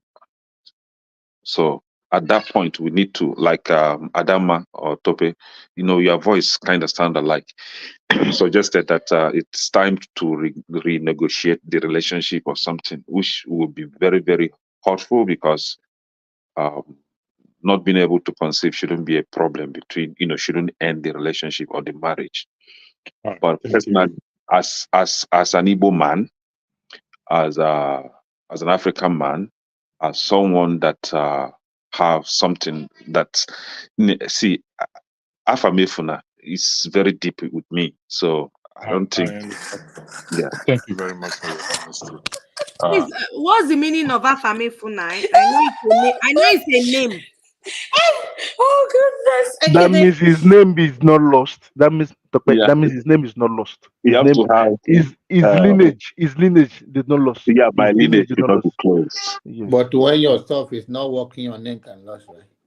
Because he's married. No. Thank you, Mr. Jonaba. That's Hold a on good now. one. Thank Hold you. on. Please, can you repeat it, Jonaba? Jonaba, You were very silent. Jonaba, see, if my John Thomas is not working, that is a different story now. I will know that this is my fate. This is how nature want it for me, which means Afam go eventually fuel, right? So, but where in a situation where I still have the potential not to allow my name to disappear like that. Nah. So See, Kenneth, how would you feel on your dying bed? You know that you don't have anyone to take over from you. Mr. Your Kenneth, lineage wait, let me ask you a shut down. question.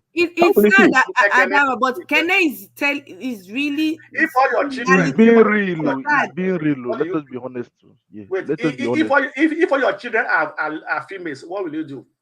Female, Yes, if It your does children are not females. matter now. female children and male children are the same. If I have all female, No, that is fine. yes. So no, you said your name. You Mm, understand me? So a the female children are child not going in to bear Igbo your land name. can stay in her father's house and bear children. Don't you know that? Okay. She must not get married now. She can still have child, in her father's house that will take up, that will You know, represent the father. it's being real. Yeah, it's Yeah. being real. Yeah. Like, let me ask you this question. Like in the issue, Hold on, when Mr. both Triumph. couples, Before you say anything, I want to make okay, sure. Electricity, are you done saying what you have to say before we go to Triumph? Uh, yes, Penny, thank you for that. After Triumph, we look at what is highlighted on the screen for us to explore it and discuss it. Thank you very much. I yield the floor back to you.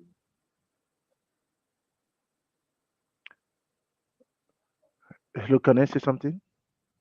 Yeah, go ahead, Mr. Triumph. You on? Yeah, Yes. this is where I'm coming in now. When both of you are medically sound, I know my fasted and prayed for almost a year. I'm the one doing the fasting and prayer when my wife was sleeping at midnight. I must honestly tell you what happened to me. I fasted at 7 days or 21 days, 40 days. I did it. Then I become accustomed to it to date. You understand? So I will tell you with experience that I have to talk to the stomach. They say that you talk to a woman is just as an earth. You speak to the earth for it to produce your fruit. So that's what I did. You understand? I know. I Okay, understand. sorry, Mr. Triumph. Wait, so um I'm trying to understand the fasting and prayer. Did they say that was what was going to fix the fertility issues when you were diagnosed, or what exactly? It was all about timing. Let me put it that way. 1 year did not come, 2 years did not come. Then somebody called me on my phone that you have to take it at hand. You shouldn't joke with it. Because when my wife, I remember she got pregnant, she got miscarriage once, another one miscarriage 2 times. And the third one, they have to cut one of her fallopian tube off. So it remains one. So somebody told me that you must not take everything likely the way it is. My sisters, honestly speaking, I went into fasting and praying. I put everything aside and I started praying for her. Let me know where things are coming up. I even resigned from my job just to be with her. And she got pregnant. You can see sometimes faith work too. It depends You on were not individual. knocking again at faith. I was knocking the same time doing it Oh, okay. now. Faith will goes with action now. Everything works together. Honestly speaking, I fasted and prayed though. Forget it, you guys will see Mr. Trevor. I guess when you guys say things that is not There are fair about it, forces, I just laugh. I don't want to go there because many of them don't believe it. Just be There real. are forces. Understand? I did it too. I did it too for days and nights. When the Thank, something thank God, came, thank God you're she understanding husband. you understand it does it. One thing does that I know families were talking about it and things I don't want to listen. She doesn't know. You understand? At the background was saying things I just laugh. I just say no, leave it, everything is okay. So what I remember she did the test in the morning, she said it was negative. I said, nah, lie, you lie. So I have to contact her faith and go and buy the test, pregnancy test myself. She's aware of it. And I gave it to her. I said, I go and urinate the toilet, then come back. She was positive. Because I have to make sure that I click in it and it worked. Honestly speaking, it worked. So that's it. Even the second one was the same thing. It works. So that's just it. Understand? And then when the second time she was bleeding, they said I said kilele yo. Another one again. So I went again and started. People prayed for me and I prayed for her. So they told me that he's coming out. And then everything was good. Understand? So that was just it. Sometimes we don't know what our parents did, where they went to. They say the sins of the fathers affect the children. It is true. Mhm. You guys might not believe in these things, No, but I tell I, you, it's I do what you, I get your point, Triumph, please. May I interject, please, just to correct the record? okay. Triumph. Um, that is incorrect. The statement, the scripture you quote, that was then. That has been changed in Ezekiel 18. Uh, it is who sins will bear his own sins. The father no longer bears the sins of the son no longer bears the sins of the father, the daughter no longer bears the sins of the mother, as long as they seek God. So just to correct that, please. Thank you. I yield the floor back. Thank you very much, Mr. Pastor. Eh? I would like to have this debate with you privately on phone. Understand? I will quote many for you. I cannot quote it on air now. I'm not prepared for that. Understand, Mr. Pastor? So it's like I'm happy what you just said. So that's just about me. I balance everything in life.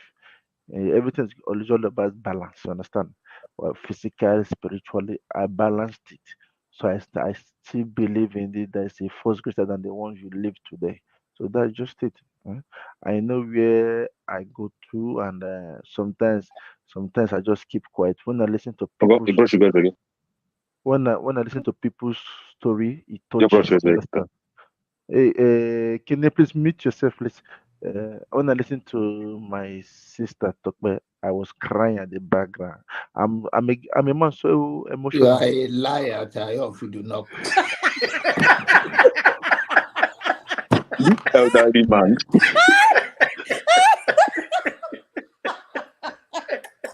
This elder. Mo ní sọ̀rọ̀ púpọ̀ yìí. You don't hammer am. My God. Mr. Tunaba, why is it that you read my mind so? Mr. Triumph, I believe you. It's only my opinion right now that matters. Must you say everything? You cry. When you cry, we know here you are talking. Here you are crying. I'm You are not a like liar. I was emotion. I'm Yeah, a you man of can talk like emotion. that, so you I cry. don't I don't bring my openly. If you see me, I'm a serious guy, but please, but if you touch me, I'm a sensible person. You understand? Just like when my friend told me he got married, he was showing me the videos. I was just shedding. I was just full of emotion. He was shocked. He was shocked when he saw it. I wasn't like Jagun that was crying on the air. You understand? I don't do that publicly when there's video and things like that. But when I'm with my close people, it got touched, and that was it. I hardly cry. I hardly cry. You If understand? you can't, I but but if you can't do it but on the air, Tokwe, I was emotionally food. your emotions are not real. If you can't cry on the air, then your emotions not real. Why would I cry on air? It will be on Mm. record though. Not So we have another question on the screen, and I'm going to start with electricity. Then we all go around. The question is: can faith influence decision about medical treatment for infertility, such as IVF or in vitro fertilization? So electricity, we are going to start with you. Thank Uh, you. thank Thank you very much. Can you go to the next person? I'm trying to do something to put on the screen Okay, for better Tokwe, understanding. you're next. Okay, so in my own situation, I had mentioned that my tubes were damaged because of the fibroids I had. So medically I was already certified that natural um you know conceiving was not an option for me, but IVF. Yes, I was spiritual with it. With and that's why I'm able to identify with Mr. Triumph. Yes, I was being prayerful. Church. All those. I won't really say that fasting. I really didn't do the fasting. I was prayerful. I know my mom was praying for me and doing all the fasting too. For medical reasons, I really can't fast, but I explored all options. I was out from the onset. The moment my tubes were medically certified as being damaged, had made up that mind, religion or no religion, I'm going to explore all options possible. And I had that discussion with my husband. Adoption was the last resort on my husband's mind. He didn't want to even go that route. He was focused on IVF and then surrogacy. But we were still both praying together about it. That's all I have to say on that. Thank you so much. Based on the question we have on the screen, my own opinion is I believe in science, maybe because of my job. I believe in science, and at the same time, I'm a spiritual person. I believe in God. But in the case where there's nothing wrong with you, both scientifically, you take it to God. And some people who say they are traditionalists, if you believe in that, hey, what works for you? But this is what I want us to think about when we answer this question.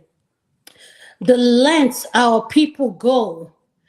I've heard stories of women drinking all kind of stuff, going to have their self cleansed in a river, like they have to give them a special bath and all that stuff. But at the end of the day, this is like I said, to each his own. For me personally, do I believe in science, and at the same time I believe in God. But I believe at the same time, be transparent with whoever you're dealing with.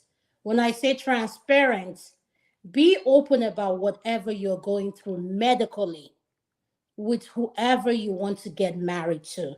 If you know you had this history, whatever history you've had with your gynecologist for women who have heavy bleeding, stuff like that, discuss those things with your partner. And I even encourage women, take your fiance, your whoever you want to get settled down with, take them to this appointment. Whatever question, concern they may have, let them ask the doctor as well. And you, as a woman, you should make sure your man is being taken care of. For men, I advise for them to see a urologist twice a year. Yes, it's very important. So, as a woman, we need to as well remind our husband, remind whatever relationship, whatever you're involved in, like we need to be involved. Like sometimes I know a lot of our men don't like going to medical checkup, and I won't say if it's because they are overworked or they are so busy. But one, I am of a big belief that health is wealth. You have to take care of yourself in order to enjoy what you're working for. um Leave to work and not work to leave. So we need to learn to take care of ourselves and be transparent with whatever we are going through. Talk to your partner, no matter how. If we can sit down and talk about money, you can sit down and talk about anything else. So I'm a great believer on that. So I just want electricity. Are you ready? And no, please go to the next person, please. Thank And the last person is going to, could you please put up the names because the screen is black. I can't see anything. So I'm working on the laptop so I can pull up. Thank you. And the next person is going to be Mr. Blackstone. Thank you.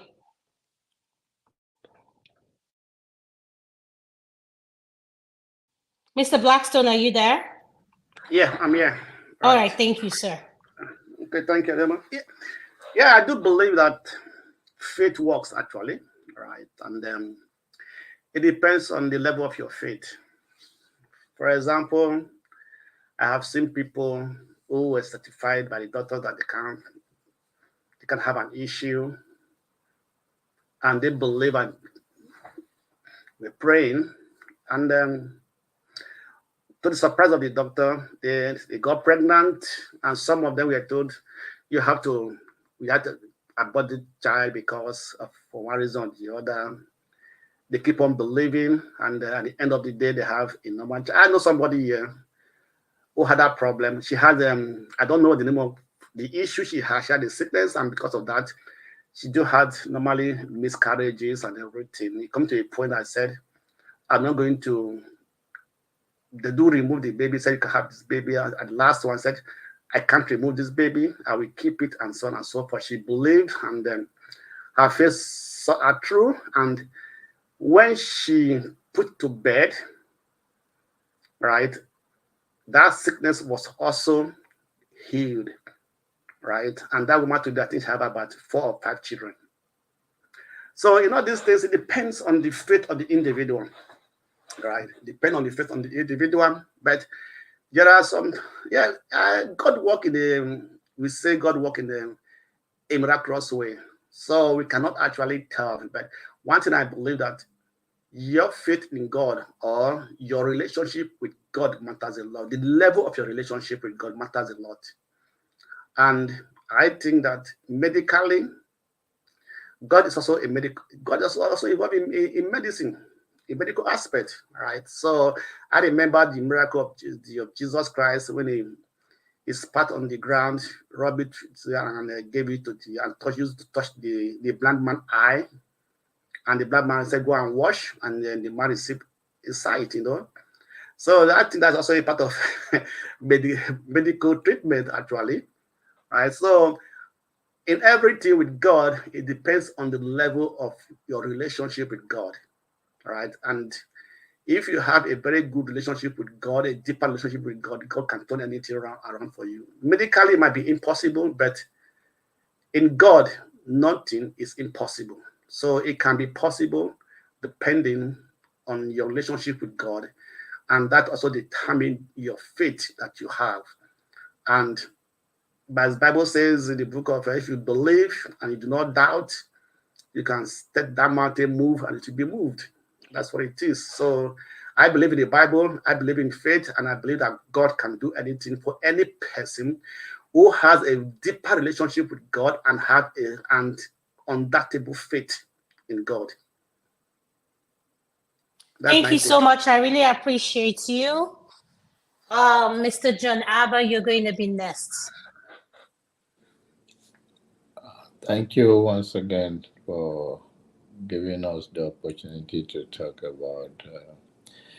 I don't know what you guys are talking now is making me thinking back. My big brother is a deeper life pastor. He prayed for. They were married over 23 years, and they did a surrogate to work. So I don't know. And my children asked me, say, why did Uncle wait too long? Why didn't he do it earlier? I told him he was telling us that he's Abraham. So what you guys are saying are confusing me. I think, can I say I was confused, but I'm more confused now. Oh, no, Jonaba. Jonaba. Yeah, a pastor, don't be more confused. One person's testimony You have to separate it. cannot You change have everything. to separate the science from the. You have to separate the science from your prayer. And Could you hold on, please, Mr. Janaba? Welcome, Mazi Prince, California. Do you mind turning off your camera, sir? Thank you.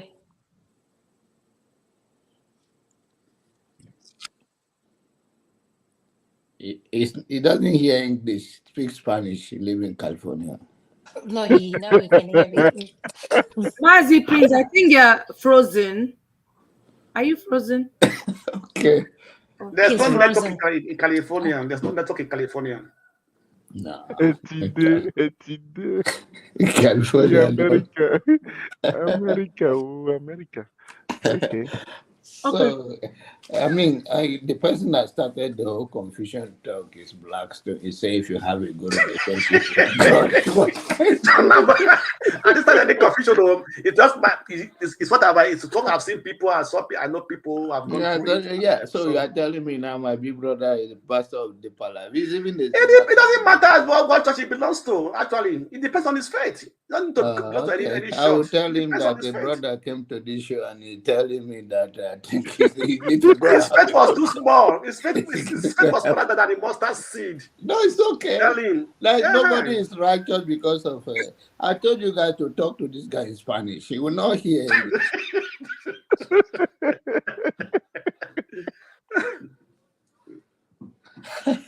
So Oh, I Jonathan, I'm don't. enjoying you. We're enjoying you. We're You enjoying you. guys, it's what is science, and what if we are talking about faith, everybody uses faith. It doesn't have to be a good Christian or not Christian. I think faith is just But I think a. the deeper life case is not normal. I don't know what is really Why? wrong Why with is some not people. normal? Why is not Yes, normal? because Oh, this thing that Elder Janaba is saying, I have somebody again in the same kind of situation. They will not agree to adoption. They will not agree to surrogacy. They will not agree to anything until maybe quarter to go hours. This is when they will start running around. This is very, very saddening. I don't know the kind of doctrine that they have in that church. Sorry that I'm out because it's all about it's, individual, it's I Mr. have Kenneth. somebody It's that all about is going through the individual. same situation, you know. So If I tell you my own experience, you know that I from France, I traveled to Germany to go and see somebody that came from Nigeria just to touch me on my head before I go oh, back to France. As in a uh, as in Oh a my past God. as Triumph, in that a you're one past taking that it one to I will not another Triumph. do. level. You guys gonna Wrong keep us belief. here today. That is wrong Triumph, No, no, belief. no. no, One thing is that one thing that forget that triumph. This is me talking Mr. now. Triumph, If that's a wrong belief. let me tell you something you don't believe. Today, I learned how to pray. Formerly, I put my faith wasn't going higher as I want to. My faith works only in money aspect, financial aspect, not other things. Everybody has their grace in different degrees. If I pray for you to be rich, you'll be rich. Nothing will stop it on this earth. But if I pray for you to get something, I have to meet somebody higher than me. Everything is all about relationship with your God. If you're not close to somebody, you cannot call that person directly. Now, there's some people you have to pass through the secretary. You understand? So that's just it. So I know we are I work. Understand? My wife did not work out. I'm the one, the man, the man. what Triumph? Why don't you allow me to finish? Triumph is Okay, not okay, that okay. Sorry. politician that run from Nigeria. Oh, no, my God. Continue. Let me leave you alone. Adama, you guys have to warn all those guys, man. On what, Jonaba? I What are never finished talking. He's talking okay, over No, we me. are So go finished. ahead, Mr. Janeba. You can go ahead, somebody please. has to Let's come not from interrupt so somebody that has to come everybody. from Nigeria to Yeah, talk to Triumph us. likes talking a lot. I know. Don't worry. I have me and him. We are going to fight before this segment is over. That's all. Don't worry. That is our Kennedy will normal come and distance. you and Kennedy believe in the same. He will come and touch your head for the third one or the fourth one.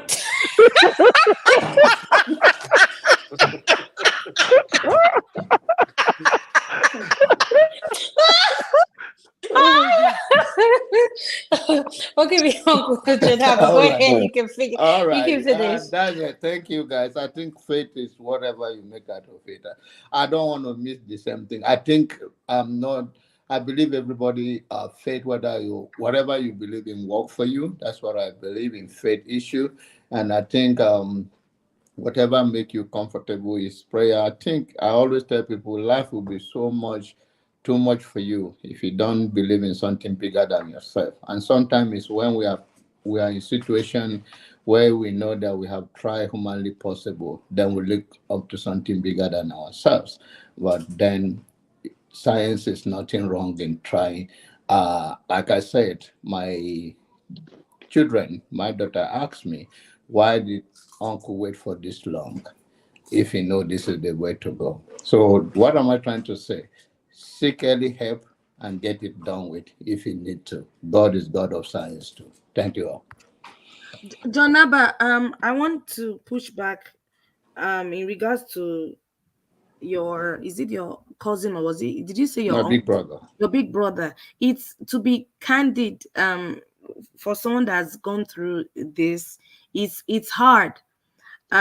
He may have been pushing back, hoping that God will change the situation. And if you recollect what I had said, denial is a major issue. When you don't want to, speak it on your life that you have an issue, 1 year becomes 2 years, becomes 5 years. I have a friend who's been married for 17 Yes, she's educated, she's smart, she's a Christian, but she just believes on the faith aspect that IVF is not is not right spiritually. By the time she realized it was okay that to explore that option, she had done 15 years in the marriage, and then she was diagnosed of lupus. So And that's what I said. it was I too think late. what I'm saying is that I think I said seek early help. It's difficult. It's tough. You want to believe in faith. But I'm talking about my own big brother, and I don't shy away because he has gone, even himself, have gone to their churches and tell people not to go through what he went through. And if we don't speak to it directly, it's not an easy decision. You want to do everything humanly possible. But 25 years, come on.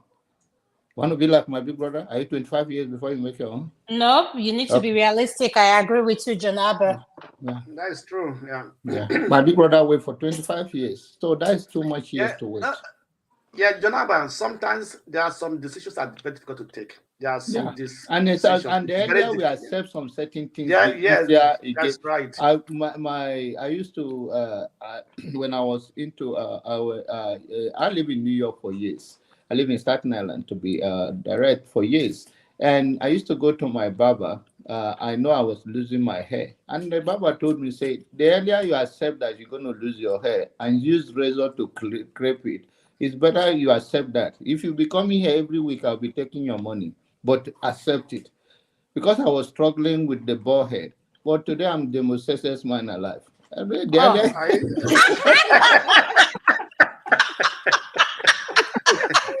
And that's sexy.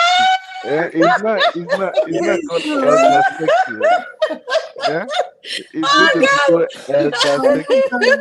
Hmm. the earlier Mr. you Triumph, accept I some think you're certain going to be. things, you can overcome it than to wait for long.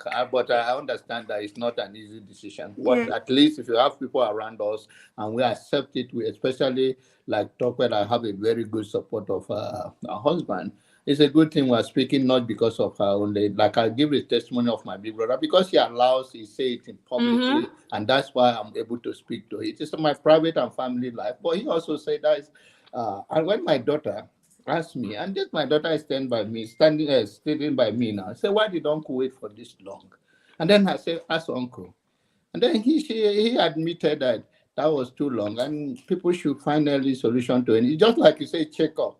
I don't know what the checkup you are talking about. Whether the checkup is whether the thing is working at all, or it's just No, a whatever no, is working. see your doctor. Let your doctor do tests, John On Abba. the issue of Ghana.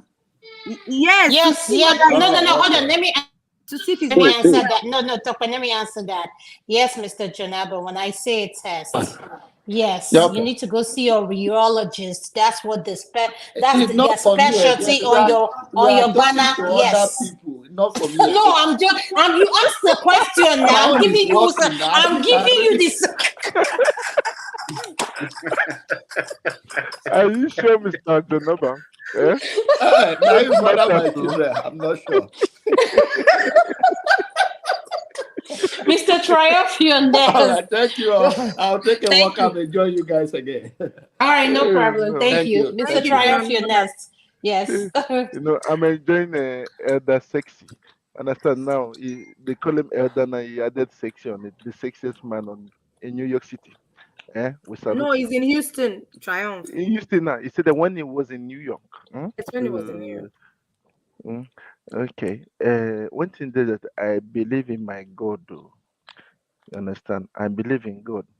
So one thing is that, I'm a man of faith, and again that if I want to do anything in this life, except I don't want to, whenever I want something, if I don't have it, I will not rest till I've gotten it.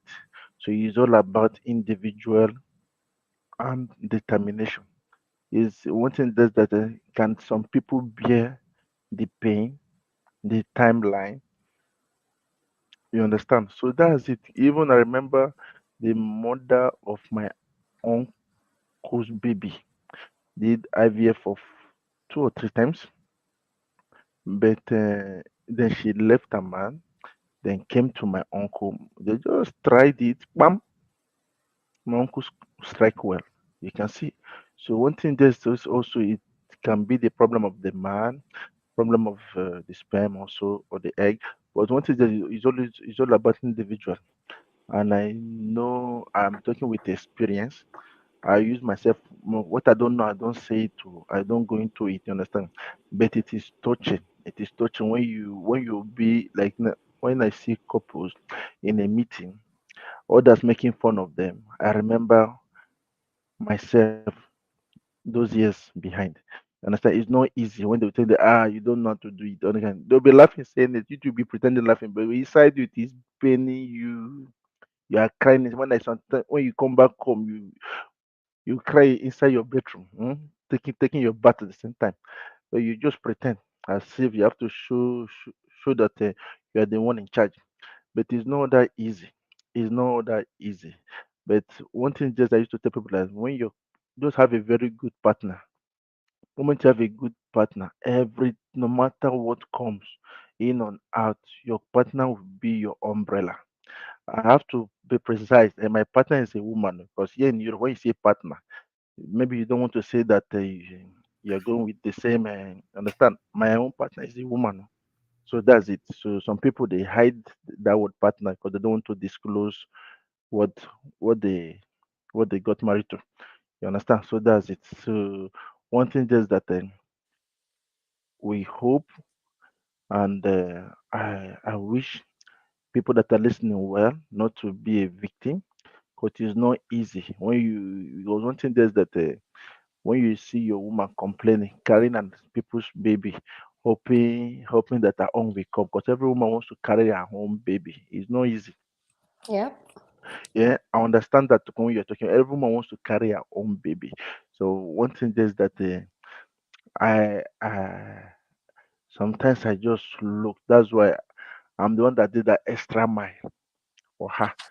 And again, she got it, and she's a happy woman today. Understand? Now she doesn't disturb. You understand? So that's it. Like, now, do you know that when people say that making love is sweet? Well, but when doctor prescribe it for you, you did want to do it during the day, during the night, when you wake up, you know that it is a work. It does. It's It's not all that hard. entertainment. It's not Mm. that entertainment. So people can be saying what they want to say, but one thing that when you've gotten it, you just take life. Is when you come back from work from traveling, from your business, you know you have people waiting for you back home. Understand? That's why I don't travel more than 3 to 4 days. I come back home so that I to come and see my family. So it's sweet, it's okay. So I just wish everybody listening or going to listen lately also that I wish you guys have a very good time and pray that you will not fall a victim and make sure you do your medical checkup. I do every time. I check myself. Even last week Saturday, I just went to go and reach to look at my posture. So they have to stretch me out. Understand? So that's it. Are you still checking even after having kids? Are you still checking that part? It works. So I confirm it with her. Uh, Yeah, yeah, I'm asking it- that. Do you still do checkup on, because you said you didn't check up? Do you still do checkup I on He still other do. never stage? stop Honestly now. speaking, I Yeah, do it now. talk man, he never stop. He's still waiting for the next one. What are you? Let him go and do proper checkup. Thank you That's so much, right. Mr. Triumph. Thank Okay, you. I thank really you. appreciate you. I will I really be. appreciate So your that input. Okay, I'm gonna go to he can Mazi have less Prince. prayers. okay, with please, Pastor, you can put me at the background. Understand? So that I'll put Triumph, you on the book. yeah. Oh, oh, Mazi Prince, it's over to man, you. Thank you. man, Europe is something else. I'm over here dealing with not only their network, I'm also usually, Uber They're Eats, fast. They're fast on and Germany. I'm not getting anything. I beg, make a rest. Okay, Okay. Janaba don't run come out. Should we say na Spanish? Only Spanish I don't understand. Okay, oh. Oh, you had that part. I had it. Yeah. I had it. I was trying to turn off the camera on my laptop, and then it was giving me. whole lot of trouble and all that kind of It a was thing. it was freezing, Abi. Frozen. Yeah, in I'm here in Hamburg or whatever they call it bad Hamburg. Yeah, in Hamburg. yeah, That's in bad Germany. Not Hamburg, bad why is it Hamburg, bad? bad They said Hamburg, it's bad Hamburg. No, bad means yeah. something like bad means something like a shower when you shower. So Oh, okay. that's the bad in English. It It's when means you bad somewhere network. like a It shower. means bad network. Ah, when I see the name, No, the thing weak me, sha. You know. we're in the hotel Yeah, now. We're in the hotel, right? yeah. I'm in the hotels. I'm Now, in so in the the hotel, that's the VPN. It's not the network, it's the VPN. So they have a very low bandwidth. yeah, So, Master and Chris, do you know what we're discussing? So I don't yes, highlight. Yeah. the infertility. Pretty much Infertility, surrogates, and adoption. adoption. So, Yes. like for me, I am open-minded when it comes to things like that. When I said I'm open-minded, I am very much aware that people want to, base everything on faith, you know, to the extent that you see some people, they depend on a particular person, that the person prays for them, and then that the fruit of the womb is going to come. Um, I mean, I have a friend who actually, the wife was going to a pastor, and by the time he knew it, the pastor did wonders. You know, Oh instead my of God. the thing going in by itself, the pastor helped them in putting it in. And I told him, I said, dude, you could have chosen other ways other than that. How You did could the have pastor, chosen. Mazi, how did the pastor do? I'm Uh, confused. The He pastor doesn't helped them. understand. He doesn't want to go deep. The pastor No, helped spiritual no, the them. pastor ended up getting the woman pregnant. pregnant. Pregnant. Yes, yes. It's always we do spiritual prayer. There's a spiritual husband disturbing you somewhere, and then I'm gonna do it. I'm gonna help you. And I think what happens is that most of the time they hypnotize their victims. You know, they hypnotize them because you will see a woman that would actually not agree to that man on the street, but being the fact that she's desperate, she go for it. And this guy, my friend that I'm talking about, he's a well-to-do guy. The only thing is that the problem in the other room, it was later the woman kind of like confessed that whatever that he was producing was watery, you know, and that they tried to seek solution and all that stuff. Right? I told them, I said, this is something that is watery doesn't mean that it's not curable. It's curable. You know, going for holy water. Holy water is not gonna do anything. Most of these people are all crooks. They use different things to brainwash people. You know, and I guess it got so bad that the thing is, what would he do? Would he chase the woman out of the house, or would he come clean to the family? What would he do to the pastor? So in all this, it becomes a complicated problem. You know, um, the problem was the pastor was saying that he didn't drug her, that she gave it to him willingly. And we were like, you are a pastor, you use the advantage of being a pastor to do this, which is bad. But the fact is, the child is already in there. So they have to, you know, let the woman bear the child and, go from there. And involving the law enforcement is kind of like complicated because the whole thing is just so complicated. You know, are you gonna tell them, oh, that the pastor deceived the woman, or what are you gonna say? They don't know all those things. They will tell you, is it rape?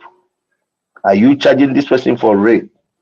Then be ready to produce the rape kit and all that.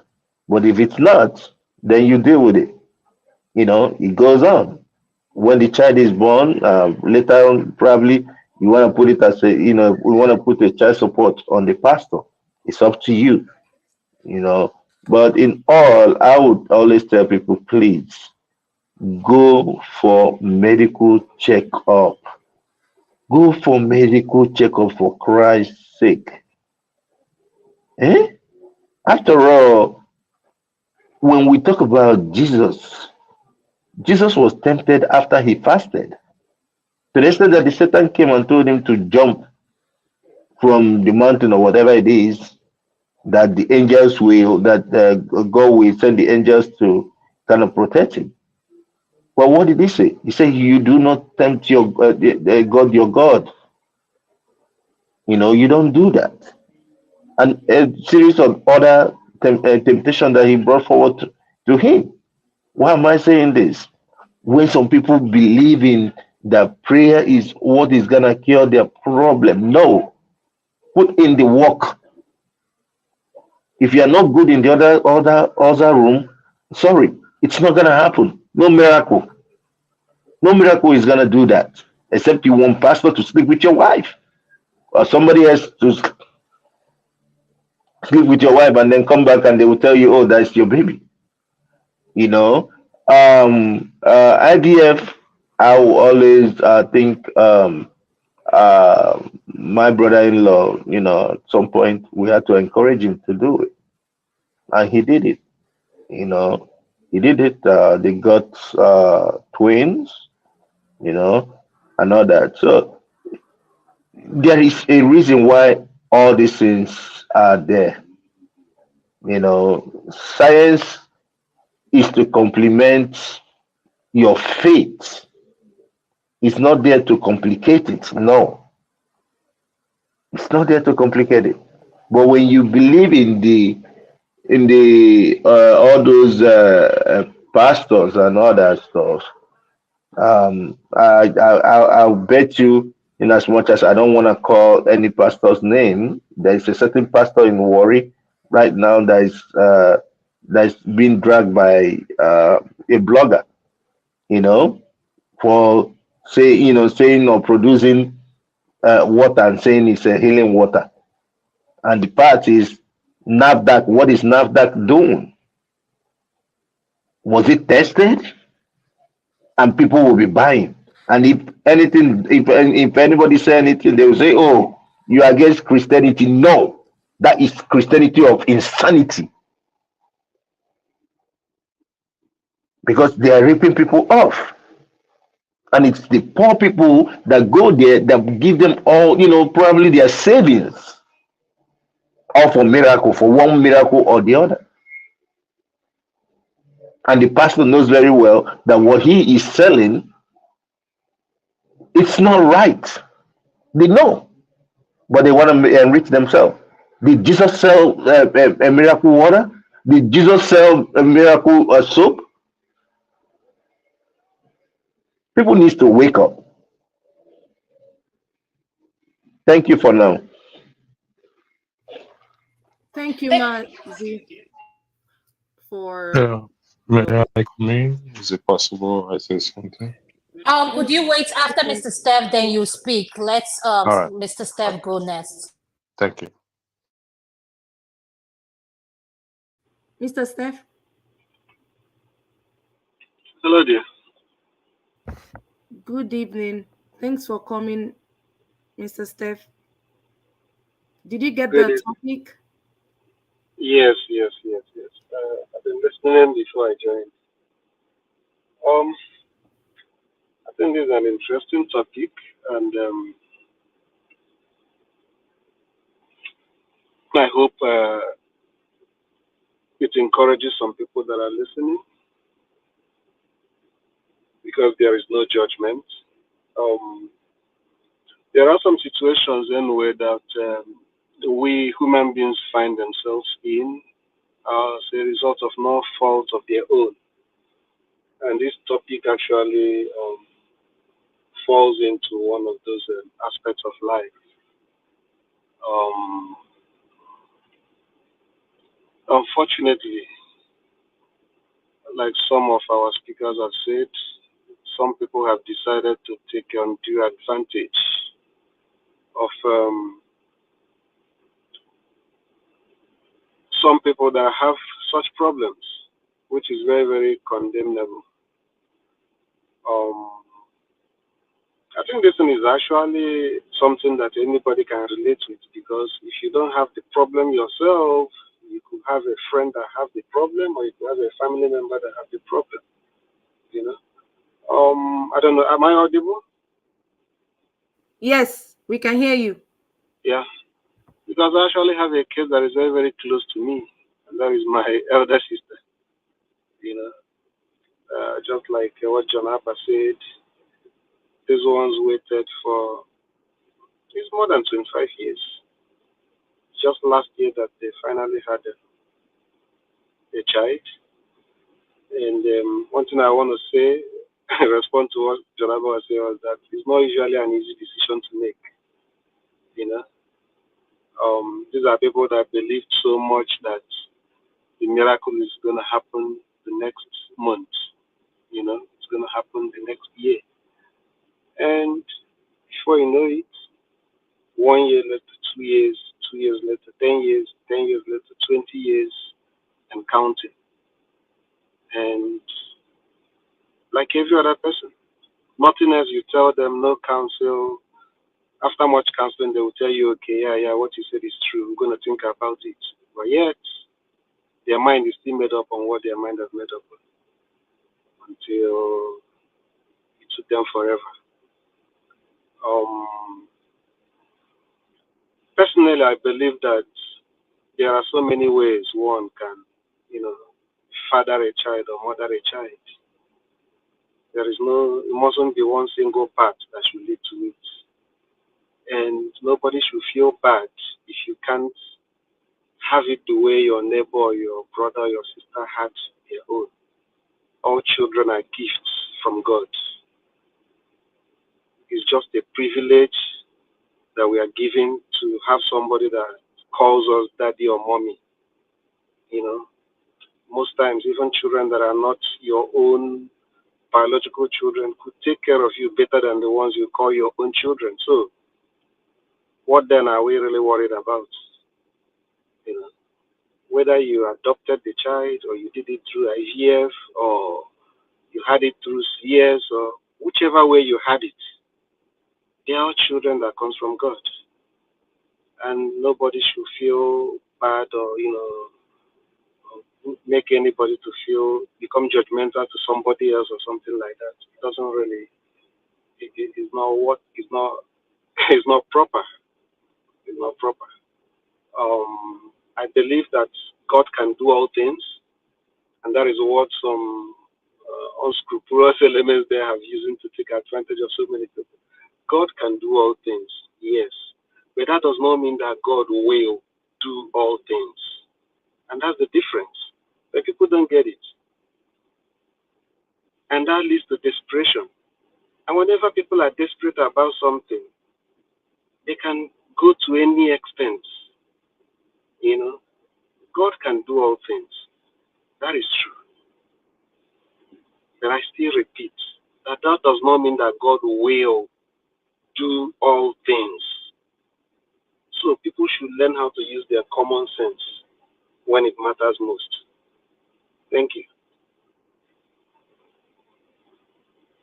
Thank you so much, Mr. Stas. I'm going to go to you, Electricity, if you're ready. Are you ready?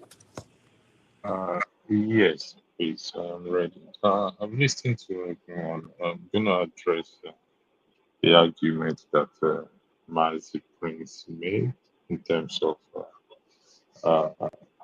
pastor pregnant. You see, look at it this way: it's a position of trust that they're abusing, and it's like in every situation in life.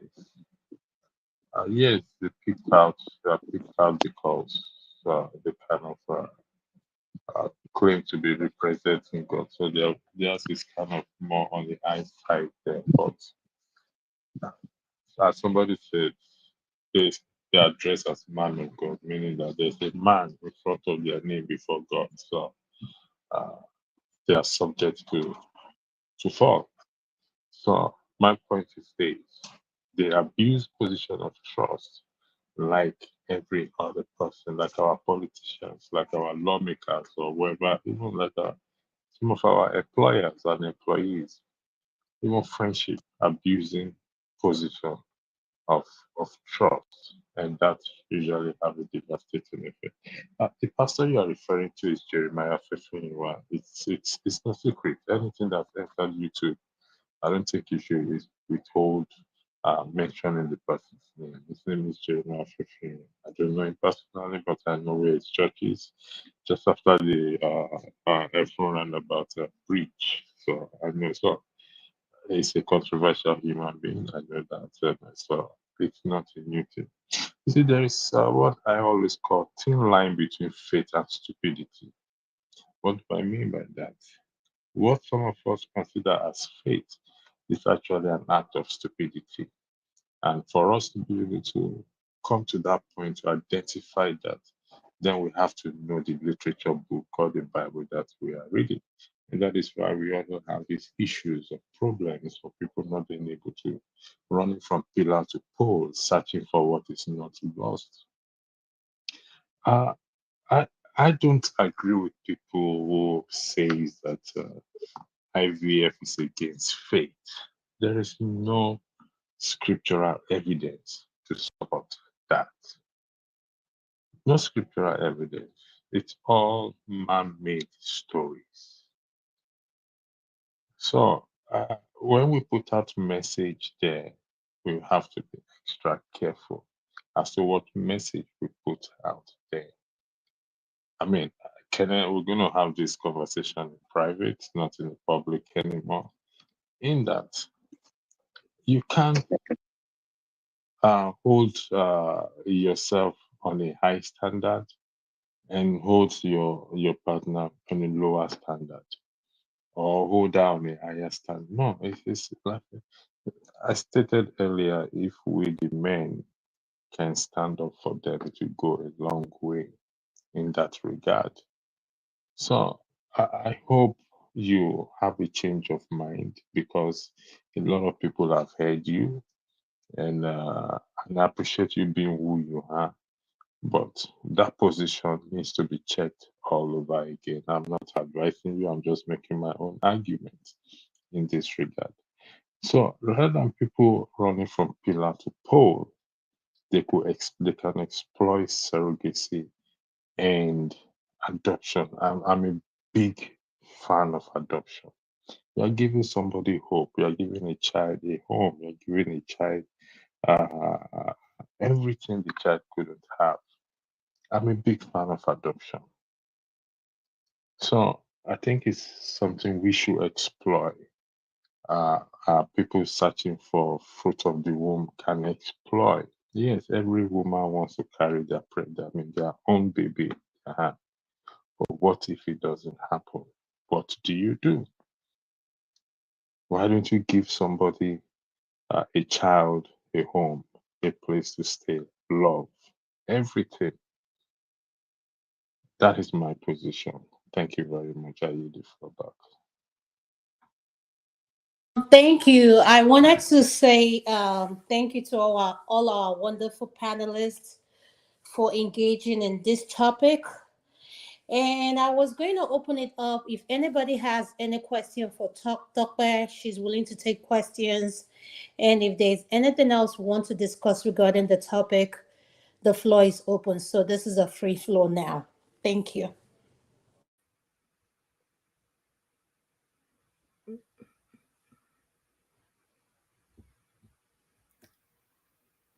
Blackstone. I have a question. Yes. No, not actually for talk, but for the panel, right? Okay. I've seen I've seen experience, right, of men who have had children with other women, and then they get to marry a new woman, and that the new wife couldn't put to bed in that house. But when the woman leave that family, made the man to marry somebody else, she will get pregnant and have a child. So how can we actually explain this situation? Because the man that he got married to first have already have children, right? Not from not from one woman, from different women, right? About 2 or 3, and that this woman came in, she couldn't have a child for this man, and when she left this man within 1 year or 1.5 years, then she had her own child on a different man. What could be the situation? What could be the reason, or how can we actually factor out what actually happening in this situation? Thank you. Blackson. What? Yeah, can you hear me? Okay. Yeah. So I think to answer your question, right? 2 things. Either these 2 things are involved or one of it. Okay. I've heard a story where a Nigerian guy, got married. All these young girls in Nigeria trying to have her conceive, but she wasn't conceiving. So they kept going to the hospital. Each time they go to the hospital, the doctor will say, "Oh, there is nothing wrong with both of them. They are fit to have a baby." So they will go to all these churches. They were giving them prayers and all that. Not until one day, the man was doing some cleaning in his closet, and he found some pills. So actually, those pills were kind of contraceptives. So you see, I don't want to say that this situation that the woman deliberately refused to have a baby for this man, and when she remarried, she now have a baby for the other man, for the other one. So this kind of situation or this kind of event could happen. Then the second one is somebody here, I think Trump, was telling us how he was going to churches and all that for prayers. See, I'm one person that I believe in science, strongly believe in science, but also I believe in supernatural. I believe in some powers, some forces, unseen forces. And I'm not saying this based off of what people told me or what I heard. It's because of what I personally have experienced in life. So there are forces. I don't know. Some of us must have heard witches and wizards, right? Yeah, such a thing happen. We have it. Some Okay. people Can will I say also, village okay? people. I don't know about Okay. Let village me just people give you. because I'm a village Let man me just too. give you let me just give you the true picture of the situation, what actually happened, right? Yes. So the man is a native doctor, right? So this woman came to meet the native doctor that she need a child, she need a medicine to her to make her get pregnant, right? That's because they were my neighbors, our neighbors in Nigeria, right? So the man is our neighbor in Nigeria. So that's how the man converted the woman to become his wife. Already, this man already have children already, grown up children and wife, because we all are friends and everything, right? So this man was there for years after converting her to his wife, year for year, but the woman could not put to bed, could not even get pregnant. So after some years, the man had to leave the man to go and marry another man. And within 1 year, she got pregnant and put to bed. So basically, a criminal in the name of a voodoo man or voodoo man kind of stole this woman. You see, we have a lot of them back home, and that is why I will never encourage anyone to go to a pastor's house or pastor's church or any voodoo man's house. you are very vulnerable. They can hypnotize you or pray you. I don't know. They can just corner you. Hey, my wife go to juju man or pastor. You go from there because those people I don't trust them. See, he cornered the woman.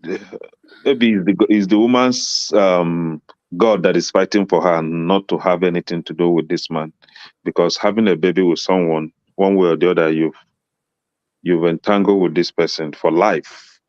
You have something in between for life. So maybe it's a God that is fighting for her not to have anything to do with such a man, and Okay. she was Okay, can I delivered. thank you for your opinion. I just want to recognize Uncle Pansat that came in, and Uncle Pansat, could you please unmute? Welcome to the show. Thank you very much. How's, every, Welcome. how's Yes, everybody doing? I don't know if you know what we are talking about, or do you want me to highlight? Yeah, go ahead and refresh it and highlight in case other people just join like me. Go ahead. Okay. We are talking about infertility, surrogacy, and adoption. And the other topic was regarding how far will you go for IVF? Does it have anything to do with religion?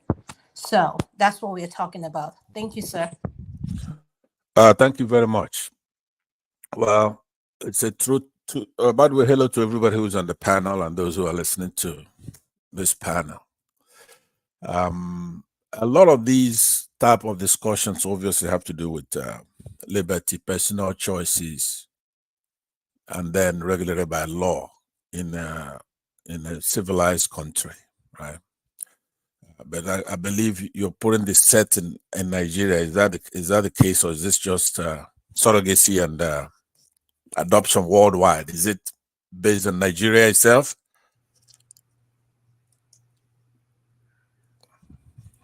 Can you hear me? Are you asking a question? Yeah, I'm asking Yes. you the scope. Are we talking about, because there's a big difference between a civilized country where the laws work and people are protected, right?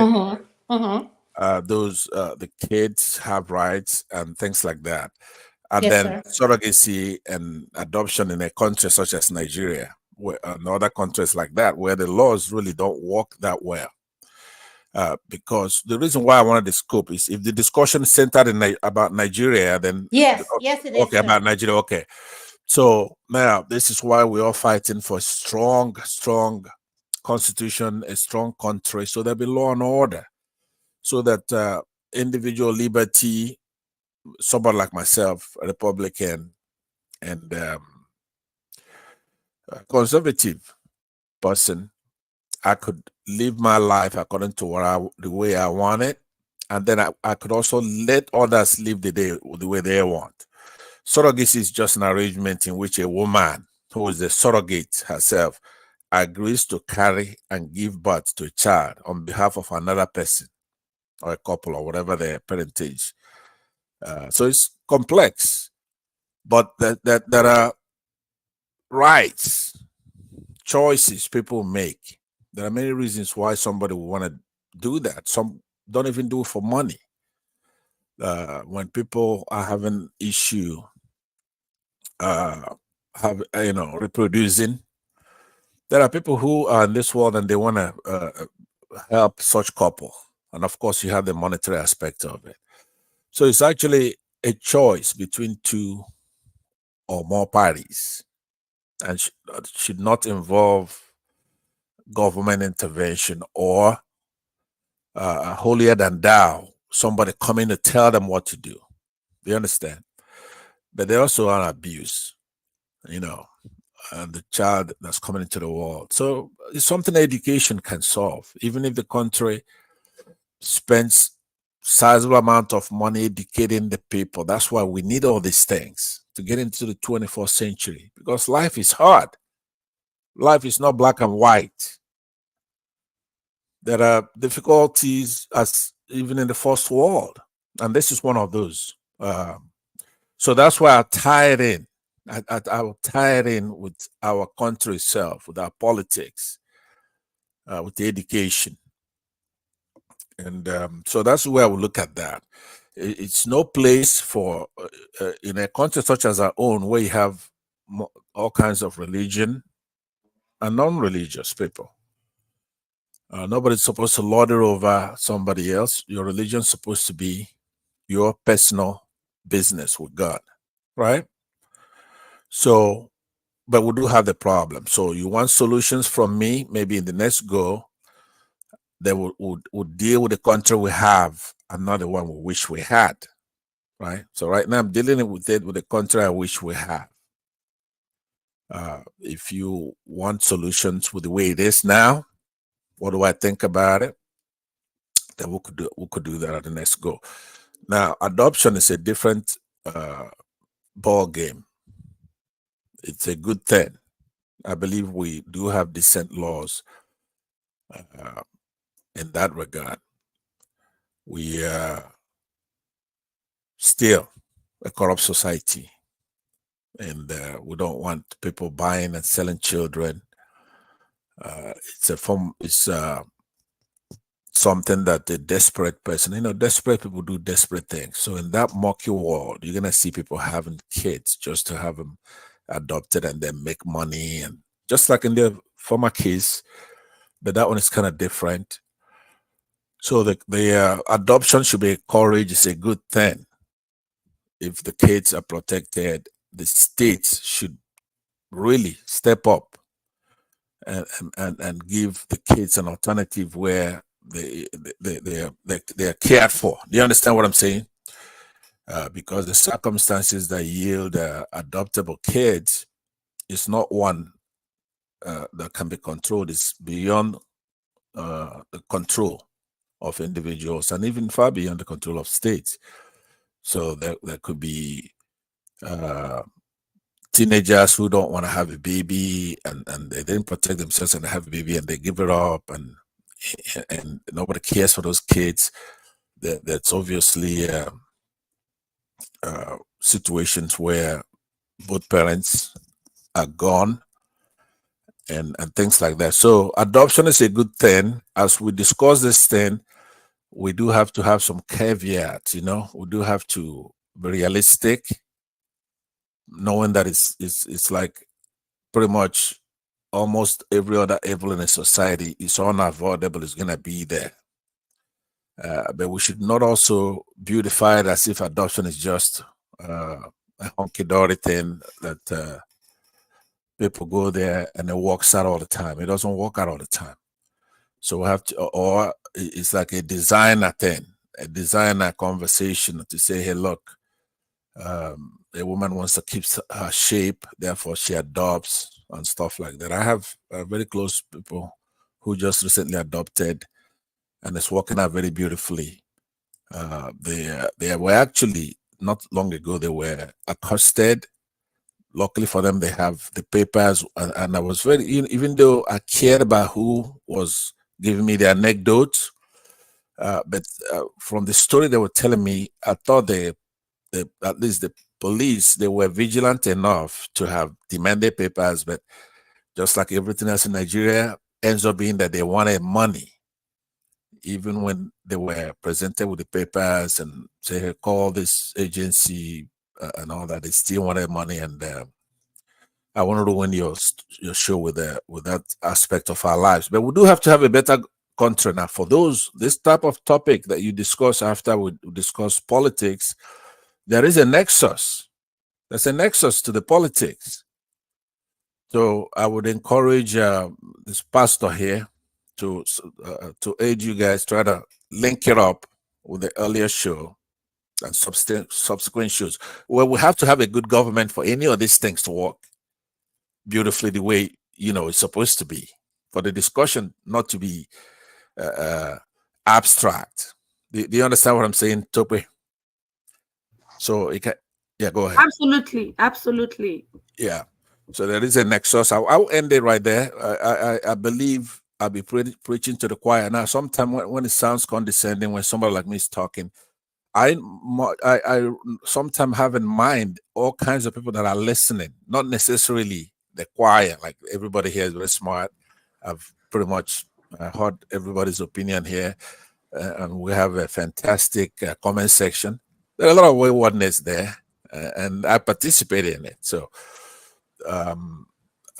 I also know that a lot of people who just listening to the show, they don't comment to this platform or get on the comment section. So they do have to know that no matter what their aspirations are, it's linked to that politics. We have to get it right so that then everybody's going to mind their own business. Yeah, I'll end it there. Thank you very much for the Can I opportunity. ask you a question, Uncle Pansat, before you go? I just Yes, wanted ma'am. your perspective and your opinion on this. Why do you think our culture tend to blame the women when the issue of infertility comes up? All right. You know, that question shouldn't even have an end like that. It's not specific to that. Human beings have always tried to blame women, right? Like you go in the Bible, there are very strong women obviously that have a voice. And you have to pay particular attention to those women because in those days they had a voice. It was worse then. So they blame women for everything. You know, but this is one of the reasons where Africans, especially Nigeria, were backwards. Over 50%, I would say over 50%, but at least 50% of our populations is relegated, discarded, disregarded, disrespected. And that's actually where the brain power of our country is in the women. So they blame them for everything, not just this. Chauvinistic foolishness. You got two people, either one can have a problem, let's say in a relationship, in a marriage, and you just assume the infertility is from the woman. It's ignorance. It's stupidity, and it's ignorance and stupidity. So which one? What are you going to talk and leave out the rest? Right? It's ignorance, and we cannot say it's only Nigeria. In this case, it's universal. Some countries have done much better than that.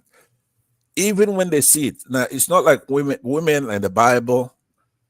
There were powerful women in the Bible that saved their tribes. Very powerful with the voice. In those days, powerful women. Then you go through history itself, anthropologically. Even Britain, some of their queens expanded their monarchy and all that, their kingdoms. Conquered us, for example, when a woman was a queen, took us over. So even when they see there are strong women that can do just as much or better than women, they still want to ignore that. So particularly on this topic, though, the short answer obviously is ignorance and stupidity, because something could be wrong with the reproductive system of the man. He may be shooting blanks, for example. A son of a bitch could be shooting blanks, and he's blaming his wife, right? But it's not just particular to this issue. I could make it sexier, but I'm not gonna do it because Pastor is right there. But what I would say is that we have to condemn it. It's also linked political, right there, cultural, political. Women have the same rights as men, same, and they should try. In this case, the women should empower themselves politically, business, all sorts of things. That's why I look at the Ziani, for example, one of our ministers of petroleum, did just what the men did. If the men like Buhari, or those who were minister of petroleum didn't steal, then she didn't steal. If they stole, then she stole. But they particular about her, trying to bring her down. What is she supposed to do?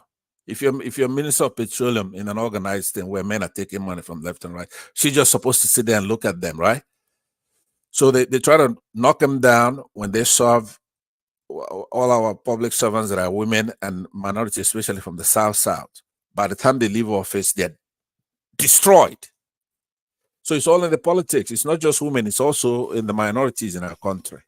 Somebody, as many crooks as you saw go through Buhari's reign in that country for 8 years, the only scapegoat they have is Emefiele. They first charged him with possession of firearms. Up till now, he's incommunicado. So unfair. There's nothing that man could have done without Buhari's approval and sanction.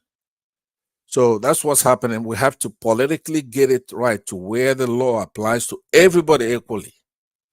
And we have to liberate the women, give them voice.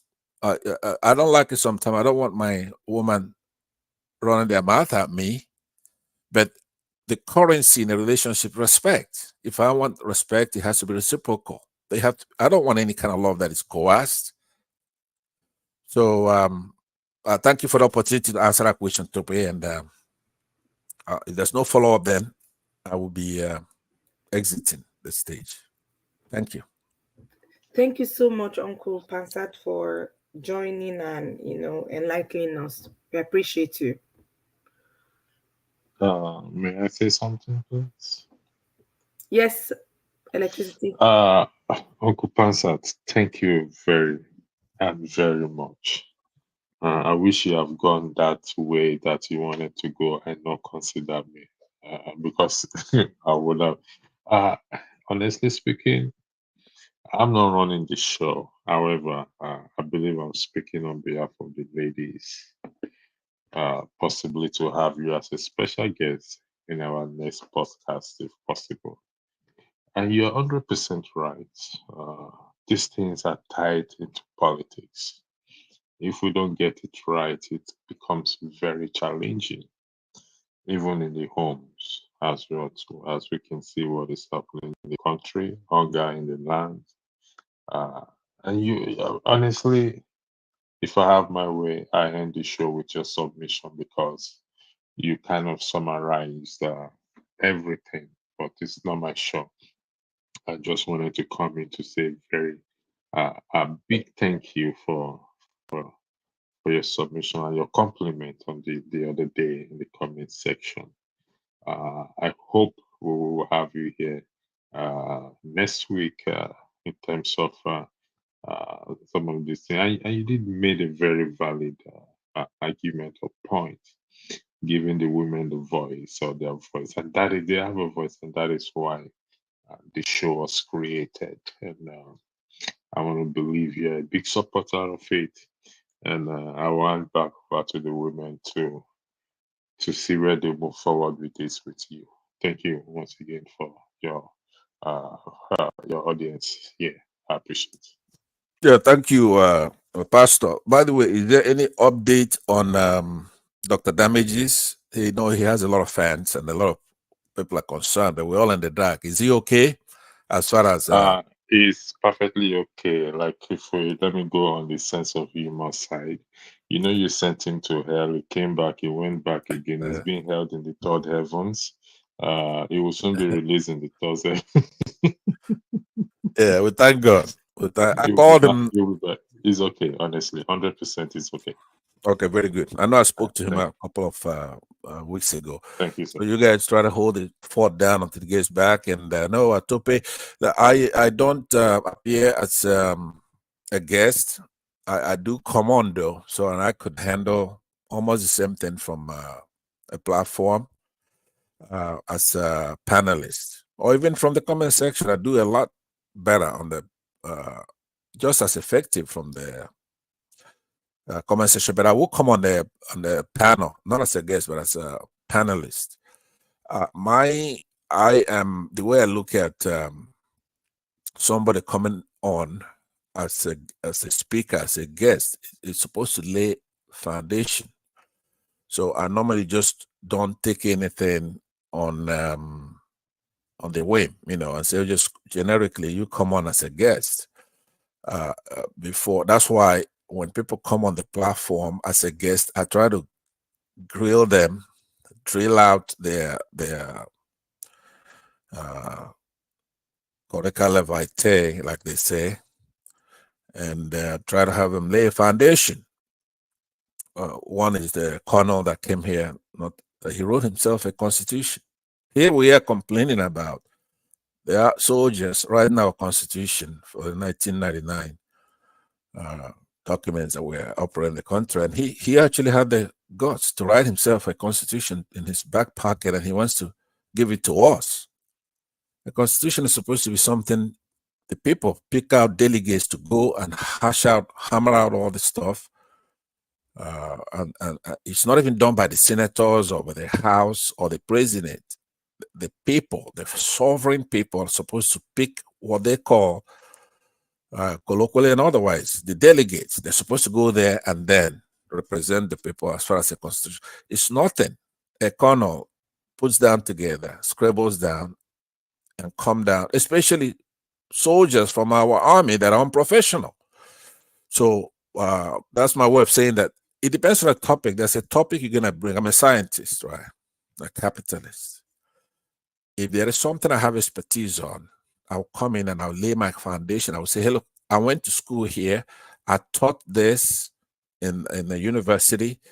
This is how good I am on this. I've written about this. It's been peer reviewed. Now, I've done this research. Here is the abstract. Here is the biases on it. And this is the problem. This is the solution. Pastor, are you with me so far? So that guides somebody to come in with such a big title as a guest. So that's what I'm avoiding. If a topic comes within what I have expertise on, I would appear dramatically on camera. But right now, my concern is taking back our country. So now, I'm a Biafran, I'm IPOB. If there's something that you need a Biafran to do, I will come on camera. I'll come to talk about that because I'm gonna be a soldier. I'm gonna get in those. If this government doesn't do the right thing, like we've all been working hard to have them do the right thing, the next battle is gonna be where we're gonna need sand dunes, right? Don my helmet and my AK, and I'm gonna go there and do the fight. That's where it's gonna be. Yeah. Thank you very much. Thank you. I Thank really you. appreciate you. Thank you, sir. You're welcome. Thank you. Yes.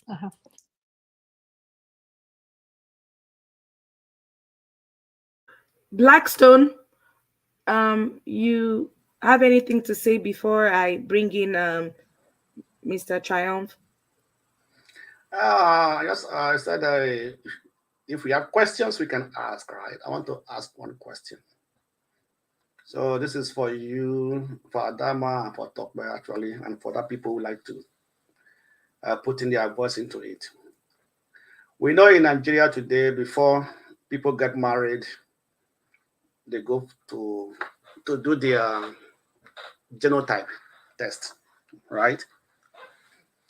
So what will be your advice to people who want to get married, that what they should know about their fertility and their chances of pregnancy? Should also go for such tests for them to know that this is the problem that is involved in this, maybe we are going to encounter once they are married.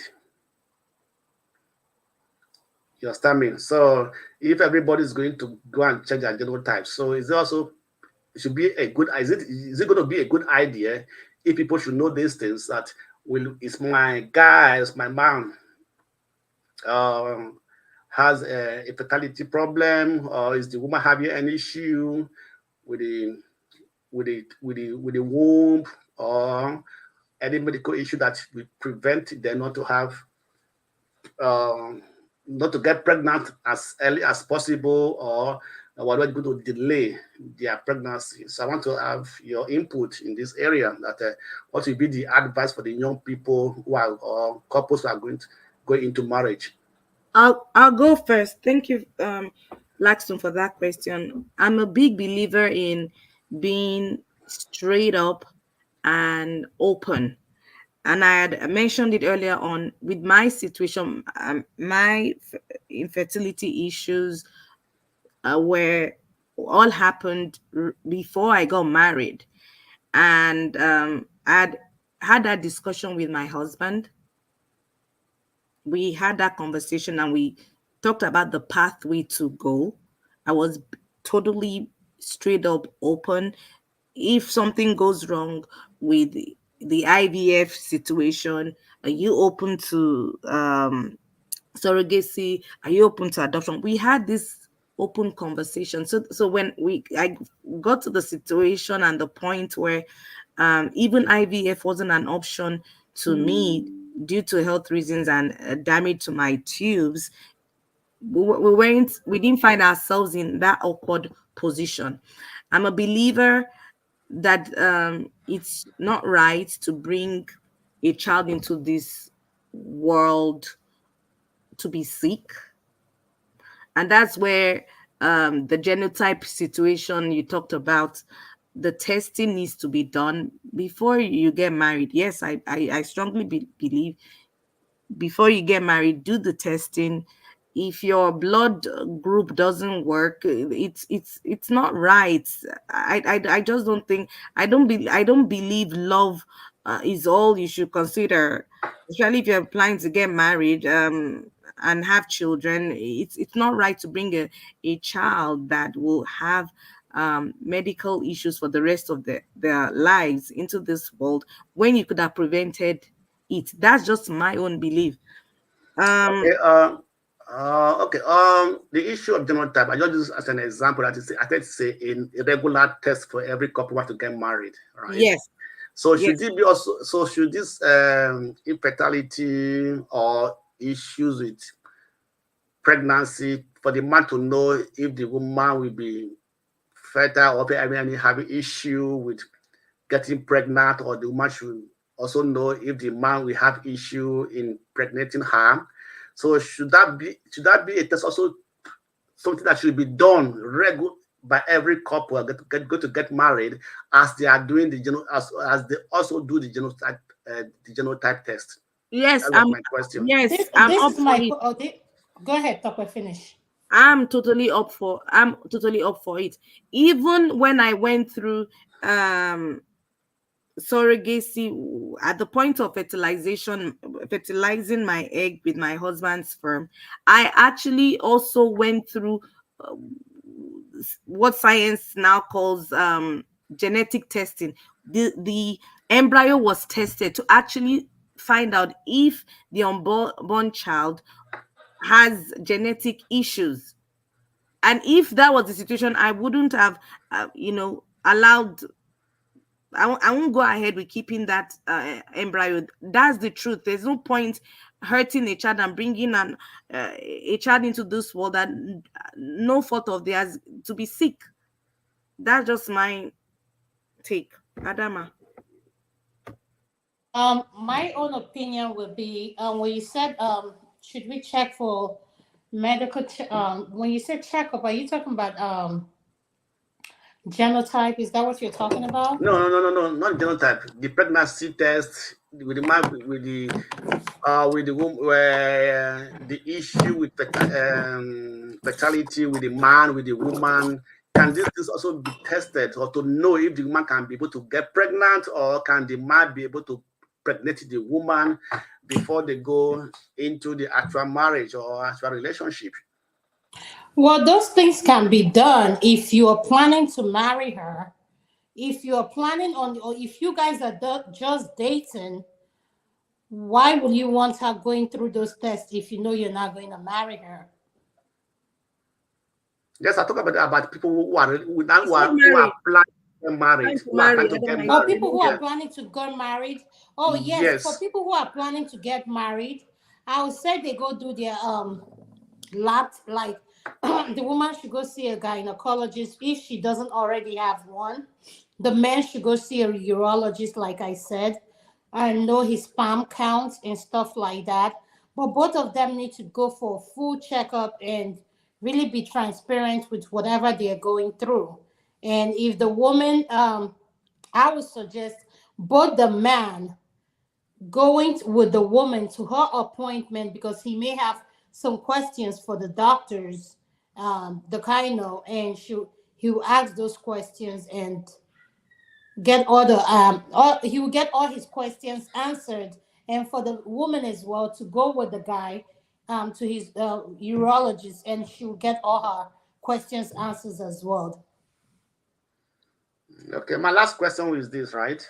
Mm-hmm. So now that IVF is not cheap, and even the surrogacy is not cheap, even adoption is not even cheap. Like coming to Nigeria now, whereby how will you advise, what you advise to people who doesn't have that financial power, that financial strength to carry all this, to do all this surrogacy or IVF, or to adopt a child? So is there any way that they can be able to, any workaround they can, any workaround possible medically or not, that when they say I don't know, maybe say they don't have issues medically, they are okay and things like that, but at the end of the day they are not getting issues and everything, and then I don't know, but so is there any way around it that these people can be able to have children, or they're pregnant, have their issues and things like this stuff, because there's no money for surrogacy, there's no money for IVF, even there's no money for abduction. So what would be your advice or opinion about that? That's why they need to go see an infertility doctor. If they are not able to have one, she can be able to tell them the options they have. Because me answering that question to you right now, one, I don't give out medical advice. Two, I don't know the patient. Three, this is on a live distance. So that's Yeah. one thing. That's the disclaimer which I made, that everything we have been discussed is here on the channel. I'm not giving out any medical advice. So if I was in your position, I would advise them to go see a specialist that specialize on infertility. That's what you asked, right? That they're having a hard time, but they don't want to go through surrogacy or No, I mean, IVF. they don't The have the money expensive. to, they don't have the financial So they want strength. to know what other options they have left for Yeah, is them. it possible there are other options and Yes. things like that? This is Uh-huh. generally Nigeria for the poor people, I mean, you know. Yeah. I'll say that I'll suggest let them go see a fertility Yes. specialist. Okay. Triumph. Thank you, Blackstone. Mr. Triumph, Thank you have you. something to say? Yes, one thing I would like to recommend what Blackstone just said. I don't want to. One thing just that I prefer that people do their genotype test. Put love aside. You guys have to be logic because of many people that has uh, the negative part of it. Their children all got lost because in Nigeria we don't have. Not everybody has that financial strength to take care of it. Because I remember one of my siblings very close to me. They both have two children. One died due to negligence. Due to negligence. So when the information came to me, then I took it as a responsibility that every two weeks the child goes to go and see the doctor, and I decided to be the godfather of that child today. So I just assist financially. That's just the one thing, just that looking back home, we are not all that. That's one of the issues that if I was listening to what Pastor say, not only the constitution, there are many things to we have to work about, we have to work on, and I believe with time everything we go well. But as for now, one thing that they should do the genotype, then and also do the checking option that if the woman or the man, both of them are fertile, and if it is no, they should seek for solution. There's always a solution to everything. There's some things I cannot talk on air. I can talk backstage. I'm a backstage man. I can tell you some things, Mr. Blackstone, but I'm not saying anything now because they can use it against me later. They say you said this. So I'm always being careful to say things. Yeah, I'm serious. That's why I don't call names. Understand? So they should check. Oh, everybody at table will check. Forget about love. Oh. Check. Because when everything is not right, they say when jungle don't mature, you will know if really your partner loves you or not. Because some of us they say, you get money. Uh, he's doing I well. agree with what you What say. does it? I agree with what you say. It's more than If you love. if you don't Uh, mind, do anybody have Before I anything else forget, to no, say? Because we're about before I to bring forget, the show to a Adama, close. I know. Adama, let me say something to you. Happy birthday. Happy birthday. I forgot to say it earlier. So I'm wishing you happy birthday, long life, and Thank you. good continuation of that attacking. If you don't attack, I will attack you, whether you like it or not. You Okay, see? take good care of yourself. If you don't attack me, I will attack you. So Adama, there's no Adama problem. did tell me she's like, I was sending to you a wonderful No, present. Mr. Baxter, we'll discuss it backstage. We're Okay, about no to end the problem. program now, so I think we're done. Like, are you there? Or He can has I let gone. He Master has Prince, are gone. you here? Mazi Prince, your final words. It's not there. Already sleeping. He's not No, there? no, it's not. Zoe, hush it up. Zoe, hush it up. Your mouth. Electricity. Just to thank everyone as we go backstage. Those I want to go backstage as we go backstage. Thank you very much. Uh, I believe we're bringing this to an end. If I'm correct, can you correct me, please? Absolutely. Thank you all. We Uh, really I'm appreciate gonna you I'm gonna for play joining us today. the just 2 3 videos again, and I'll bring it to an end. Then we'll go backstage. Thank you. Thank you so much for watching. Thank you. Have you subscribed? Yes, you. Have you subscribed? You. Yeah. Before you go, click. It's free. Click. Just that's it. Have you subscribed? You. You're laughing. Have you subscribed? Have you subscribed? Thank you. Thank you. Thank you. Hey, madam. Thank you so much. I can see you. I can see you. We have to get to 100,000 subscribers. This by the end of the year. How are we going to do that if you don't subscribe? Yes, you. Yes, you're about to click off. Why? Have you subscribed? It's free. If you don't, ask your son, ask your daughter how to. Just one click. Thank you. Thank you. I see you. Aha. Thank you very much. Thank you very much. I'll see you tomorrow. Hello, my people. LEMFI, the International Money Transfer Service, is here to provide you with a simple and efficient money transfer experience with no fees and the best rate in the industry. If you are in the US, UK, and Canada, LEMFI is here to serve you and help you transfer money to over 21 countries. In all ramifications, they are better than their competitors. We at the Dr. Damages Show are happy to partner with them to satisfy your needs. To that end, anyone who signs up with them using the referral code DOCTOR will get $30 cash back the first time you send $100 or more. From now until July 10th, 2024, LEMFI will enter your name into a raffle draw where you can win an iPhone, Apple Watch, MacBook, gift cards, and others. For an icing on the cake, the first 20 people to use Dr. Damage's code, DOCTOR, will get a signed copy of one of his books, This American Life Safe or Chimamanda, The Adventures of Little Mermaid's African Cousin. Never, ever accept because you are a woman as a reason for doing or not doing anything. All over the world, girls are raised to make themselves likable, to twist themselves into shapes that suit other people. Please do not twist yourself into shapes to please. Don't do it. If someone likes that version of you that is false and holds back, then they actually just like a twisted shape and not you. And the world is such a gloriously multifaceted, diverse place that there are people in the world who will like you, the real you, as you are. We females are so often socialized to silence. Don't silence that voice. Dare to take.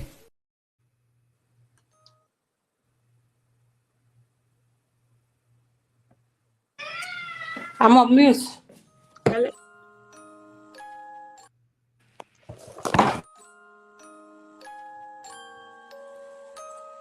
Happy birthday to you. Happy birthday to you. Happy birthday to you.